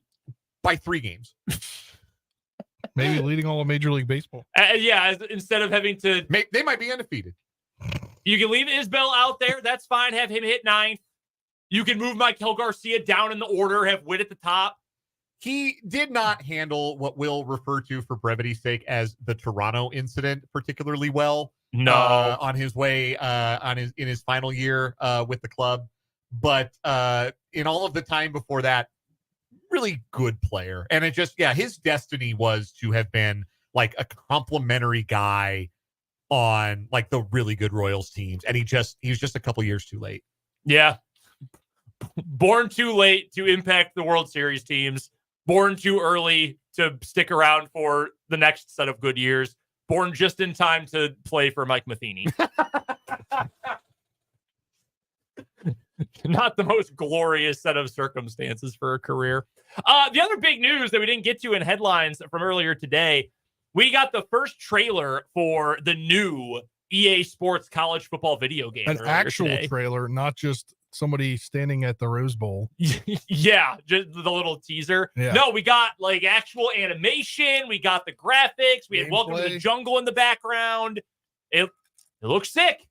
It looks cool. I'm very excited. Game comes out July 19th. There is a deluxe edition you can pay $150 for if you're really excited about Ultimate Team. Spoiler alert. I don't want to play Ultimate Team. I've never wanted to play Ultimate Team. No, I hate Ultimate Team. Like, I hear from people, like, I used to play MLB The Show a lot, and I would post about, like, play, like, the Diamond Dynasty mode, because I like the card collecting aspect of it. And I get people ask me, oh, you should play online. Like, first of all, I don't think I should pay extra to play online for a video game I already own on internet I already pay for. Playing video games on the internet should be free. I should not have to buy a subscription to use a game that I paid $70 for and internet that I pay whatever it is I pay for. I haven't looked at the bill in a while. The internet costs, they go up and down like hydraulics. You never know. But like, I should not be paying extra. It's the principle of the thing. So apologies to anybody who would like to play me in a friendly online game of something. It's not happening. Second of all, like, if I'm playing a college football video game, I'm playing the dynasty mode. Like, I don't want Ultimate Team. I don't want to build an ultimate college football team. That is not the point. The point is to build a dynasty, to start as Matt Derrick said, Georgia State or whoever, and get them out of the mud and into the college football playoff. Yeah, the only Diamond Dynasty in the show is the only one I've ever enjoyed doing the collect them all kind of element to it, but you also don't have to pay to do that. Like, you can be really good at that and not ever pay a cent if you just play enough. Isn't there 3 editions of it? There's the regular. Yeah, so you can give EA tons of your money, either just for the base game, which is $70, the deluxe game, which I think is $100, and then you can get one that's the deluxe game and Madden for $150. That might be worth it. I mean, can you import on their own? They're each $70. Can you import the draft classes? You've got to, right? Got to be able to import the draft classes. That was one of my old PlayStation 2 memory card was half filled with NCAA draft classes. I had like 6 memory cards, and one of them was just the draft class memory card. My thing is lately I would use the downloadable ones. Mm-hmm. Oh yeah. Like, especially when I had the show, but I never would. Well, I would get the show and then I'd get like the prospects. Mm-hmm. So you could downloadable roster. Yeah, you download the rosters, right? The kids these days who are going to play the game, though, the college football game, won't know what it was like if you wanted to put in the active rosters back in the day, and you'd have to go team by team, go into the player editor and change all the names for 90 players on every team. Yeah, man, those were the days. You have to manually enter them. It'd be fun to go through and like see, okay, how many of these guys do I know? And like halfback 44 for North Carolina State, T.A. McClendon, baby, I know this one. And fill them out like that, and then go get the Phil Steele guide and fill in the rest of the blanks like that. Yeah, those were the days. That is the funny part of this. The most excited people for this game are people my age, like people in their late 30s, early 40s, many of whom have had some, perhaps we shall say, significant life changes since the last time a college football video game came out. Just like, a few. Here I am talking about, I'm going to rip through 15 seasons of Dynasty. Brother, I'm going to have a 1-month-old child when that game comes out. Breaking news in case you missed that at the top of the 4 o'clock hour. But like, surprise. Surprise. How much can I really expect to get into the dynasty mode the way that I used to? Will I be as effective a recruiter while I'm also getting skin time with my infant son? I also want to know how deep these hold them in one hand, play with the other. I want to know how. I think you could recruit with one hand. How deep this recruiting effort's going to be. Yeah, that's it's the whole thing, right? Like, nobody's going to like this game. Like, the gameplay doesn't matter. We want to build a dynasty. That is why people love this game. Realistic transfer portal. Like, I wonder how all this stuff is going to work. NIL. Yeah. Like, are you going to miss out on a kid because another school's offering $20 million or $1 million in NIL and you can only offer $500,000? It sounds like that will all be part of the game. Also, if you do Road to Glory, you have to get good grades. Well, how do they GPA determine? factor is you're going to take tests. You do not remember NCAA? What year was that where they had like 04? It was like in the dorm, and like the picture of your girlfriend got progressively better looking the better you played. Yeah. And you pick your major and you got like grades in your major. Like you could major in like college football mascots or geography or, some silly stuff. And they did like fake tests. Man, you have no idea how big a part of my life this game was from 2002 to 2013. Many nights of my youth sitting up in my bedroom well after dark, just staring at the screen, playing season after season after season of NCAA. I still think of the legends of days gone by, winning 2 Heisman trophies with Jeff Woody, fullback at Iowa State. Taking fullback? Yes. Put him at running back, man. He was untackleable. He was like a young Mike Allstott. Winning a national championship with Orleans Darkwa and the Tulane Green Wave. Didn't you tell Joe Deneen at Big 12 Media Day one year, you're like, I used to play as the middle linebacker for Kansas in NCAA. Correct. That was the Road to Glory year with the progressive girlfriend. Yeah. Yes. By the time I got to my sophomore season, I had the baddest chick on campus. I think, if I remember correctly, that conversation started because you and Jake were like, so you guys know that you're the first generation to never have been in an NCAA game. Yes. And Joe and everyone else said, damn, man. Yeah, bummed all of them out. We made everyone sad. Finally, they get a chance to do it again. Coming up on the other side of this timeout, Royals baseball all weekend long against the A's. We'll preview the series right after this here on 580 WIBW.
6:47 here on 580 Sports Talk. Just about done with the work week. Hope you all have a very fun, very safe weekend out there. We'll rejoin you coming up on Monday, right back here on 580 WIBW. Plenty to get to from the weekend. Matt Verderam is going to join us. We'll recap all the Royals action and much more. Again, Monday starting at 2 o'clock right here on 580 WIBW. Royals A's all weekend. It's HDH bobblehead giveaway day in sequential order. Kelvin Herrera tonight, Wade Davis tomorrow, and then Greg Holland coming up on Sunday. What a cool giveaway the Royals are doing. Your starting pitchers for the Royals this weekend: Cole Reagans tonight, Seth Lugo tomorrow, Brady Singer coming up on Sunday. So, Dan, tomorrow you're going to see the real Royals Cy Young candidate, Seth Lugo. That's right. Looking forward to that. Ross Stripling, the well-traveled Ross Stripling, former Dodger, former Blue Jay. Correct me if former I'm... Giant, I believe. Yes, he definitely was a Giant. Correct me if I'm wrong. Didn't he nearly throw a no-hitter in one of his first career starts for the Dodgers? And then Dave Roberts pulled him? He got pulled from a no-hitter by Dave Roberts. Yeah, that happened. That did happen. I do remember that happening. Yeah. That'd be the worst thing. It's good recall. The only thing I got for you on Ross Stripling is I think that his Twitter handle is like Chicken Strip or something like that. All right, that's pretty funny. So, Royals should win this series. The A's are punching above the weight that we thought they would punch at this season by being 19-27. But they're still not what you would call particularly good. You want to keep former Royal Brent Rooker from going nuts. He's the big power threat. Shea Langoliers, former Baylor Bear, also has 9 home runs as a catcher, but doesn't do much else but hit home runs. Strike early because their bullpen's kind of nasty. Well, then, yeah, one of the nastiest relievers in the game right now, Mason Miller. The captain of Team Diabetes right now, Mason Miller. You know that's right. 38 strikeouts to 5 walks in 18 and a third innings. If the Royals are down going into the 9th, don't leave early to beat traffic. Do you know where Mason Miller played college baseball? Division III somewhere. I'm guessing it's out in the Appalachians. Yeah, Waynesburg. Okay. One of my old coworkers went to school with him. Went to school with Mason Miller? Yeah, they were in Baltimore, and he went to the game. And he got like a picture with him, and they hung out for a bit. Remember we talked about fielding independent pitching, and it's a number that compares to earned run average. And if it's lower than your ERA, then you've been unlucky. And if it's higher than your ERA, you've probably benefited a little bit from batted ball luck. Mason Miller's earned run average is 0.98. His fielding independent pitching number, negative 0.21. He's broken FIP. I don't even remember. I know I saw this the other day. I never dove into how that actually works, but it's kind of incredible that actually works. Like, it's not supposed to happen that way. No, it's really not. He broke the scale. What do you think the odds are they move him? Because I know that came up a week or two ago, and the A's, I don't know if this was just a report and a leak or if they actually came out and said, like, yeah, we'll trade Mason Miller. You better give your top 5 prospects to come get him. So 5 years of team control after this, right? Because, maybe 4. He was up last year, and I spent a good chunk of the year on the injured list. I do believe it's 5. So, okay. He might, and they brought him up late, so he's got the extra year. He's not a Super 2 or anything like that. So 5 years of team control is pretty valuable, and there's nothing less valuable to a team that's not contending than a closer. So it would probably be really good business for the A's to say, yes, everybody is for sale. But again, that's the business side of it. These are also human beings, and you would like to try to, I don't know, maybe the folks in Sacramento would like to see something better than a 52-110 ball club when you take the team there next year. Yeah, you would think. You have lit upon a cool player that everyone talks about. You are the Oakland A's with 25 guys who are as anonymous as any group of 25 guys in baseball, and your 26th guy is the coolest, most dominant reliever in baseball. I don't know. I would want to keep that guy, at least for a year. But also, he throws 102 miles an hour. Those arms tend to be ticking time bombs. Yeah, well, and the other thing, too, in modern Major League Baseball, and I don't mean to put down his accomplishments so far, but every other year we get a new guy who throws 100 miles an hour and is an all-star and then disappears. I mean, we have one of those guys, I swear, a new one every single year. One guy who stands out, and I wanted to check in on his numbers so far this year. Yeah, Dude's got a 7.94 ERA in 19 appearances this year. Remember David Bednar? Came out of nowhere, all-star each of the last 2 seasons, throws 1,000,000 miles an hour. He sucks now. Never love a reliever, man. No, it makes me unless their names are Kelvin Herrera, Wade Davis, or Greg Holland. Yes. Go get your bobbleheads instead. Or if you're in a different market or a different fan, Mariano Rivera or Trevor Hoffman. Yeah. Outside of that, the relievers that it is safe to love all end up in the Hall of Fame. It makes me think of the prompt that was going around on Twitter earlier this week that was never underestimate the love that a 9-year-old boy had for a mediocre wide receiver. And it just was a bunch of people saying like, yes, I loved Bill Schrader. What up, Bobby Ingram? I love Santana Moss. A lot of that stuff on Twitter this week. We got to get to one final timeout. We'll come on back on the other side of this break, wrap up the day and wrap up the week with the final word here on 580 Sports Talk.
Time to finish up 580 Sports Talk for today. If you missed any of the show today or throughout the week, head on over to our website, 580wibw.com. Go to the podcasts page, click on 580 Sports Talk. That is where you'll find the show broken down hour by hour. You can also go back and check out the catalog of shows on YouTube. 580 Sports Talk is the name of the YouTube channel. Final word time. Dan Lucero, you are first. Looking forward to my first trip to the K this season. Tomorrow, my wife and I are going to the ball game. If you see your boy in the 300 level, say hello. Looking forward to this weekend for the Royals. It's a big one. Coming off of a series loss, but a winning road trip. Trying to keep the momentum going, the good times rolling. It's the top of your rotation. The crowds are going to be great for the reunion of the 2014 team today and the bobbleheads all weekend. The fireworks night should be an awesome Friday night crowd. Cole Reagan's on the bump. How do you respond from a disappointing outing last time? Really excited to see how the Royals turn out this weekend. Spencer? My final word is that this mic stand thing held the whole show. We still got a minute left, but ready for the weekend. Let's see what the Royals can do against the A's. Big opportunity. You're going to have a ton of people there, ton of attention, great pitching matchups, really good weekend to kind of sell the vision again against a team that you should be able to beat. Final word for me, I just wanted to reemphasize something we talked about a bunch on the show yesterday. really excited about what K-State has done over the last couple of days, just speaking to the program in general, to add that much-needed depth at quarterback, to add some pieces, specifically one on the basketball side of things that is going to go a long way for them. Really good week after a couple weeks ago. They had a pretty dang rough week. Could get some news on KU next week, maybe another K-State edition as well. Obviously, we will have plenty of Kansas City Chiefs to get to. We'll talk NFL with Matt Verderam on Monday, and we will recap all of the Royals action. Royals pregame will start tonight right at the top of the hour at 6 o'clock. First pitch at 6:40 with Cole Reagans on the bump. Royals in action again tomorrow and on Sunday as well, rounding out the weekend series with the Oakland A's. Don't forget to go subscribe to us on YouTube, 580 Sports Talk, the name of the YouTube channel. Check out the podcast on our website, 580wibw.com as well. Until next week, for our intern, Trenton Kraxner, for Dan Lucero, for Spencer Dupuis, I am Brendan Dworzinski. Enjoy your weekend. We'll talk to you Monday at 2 back here on 580 Sports Talk.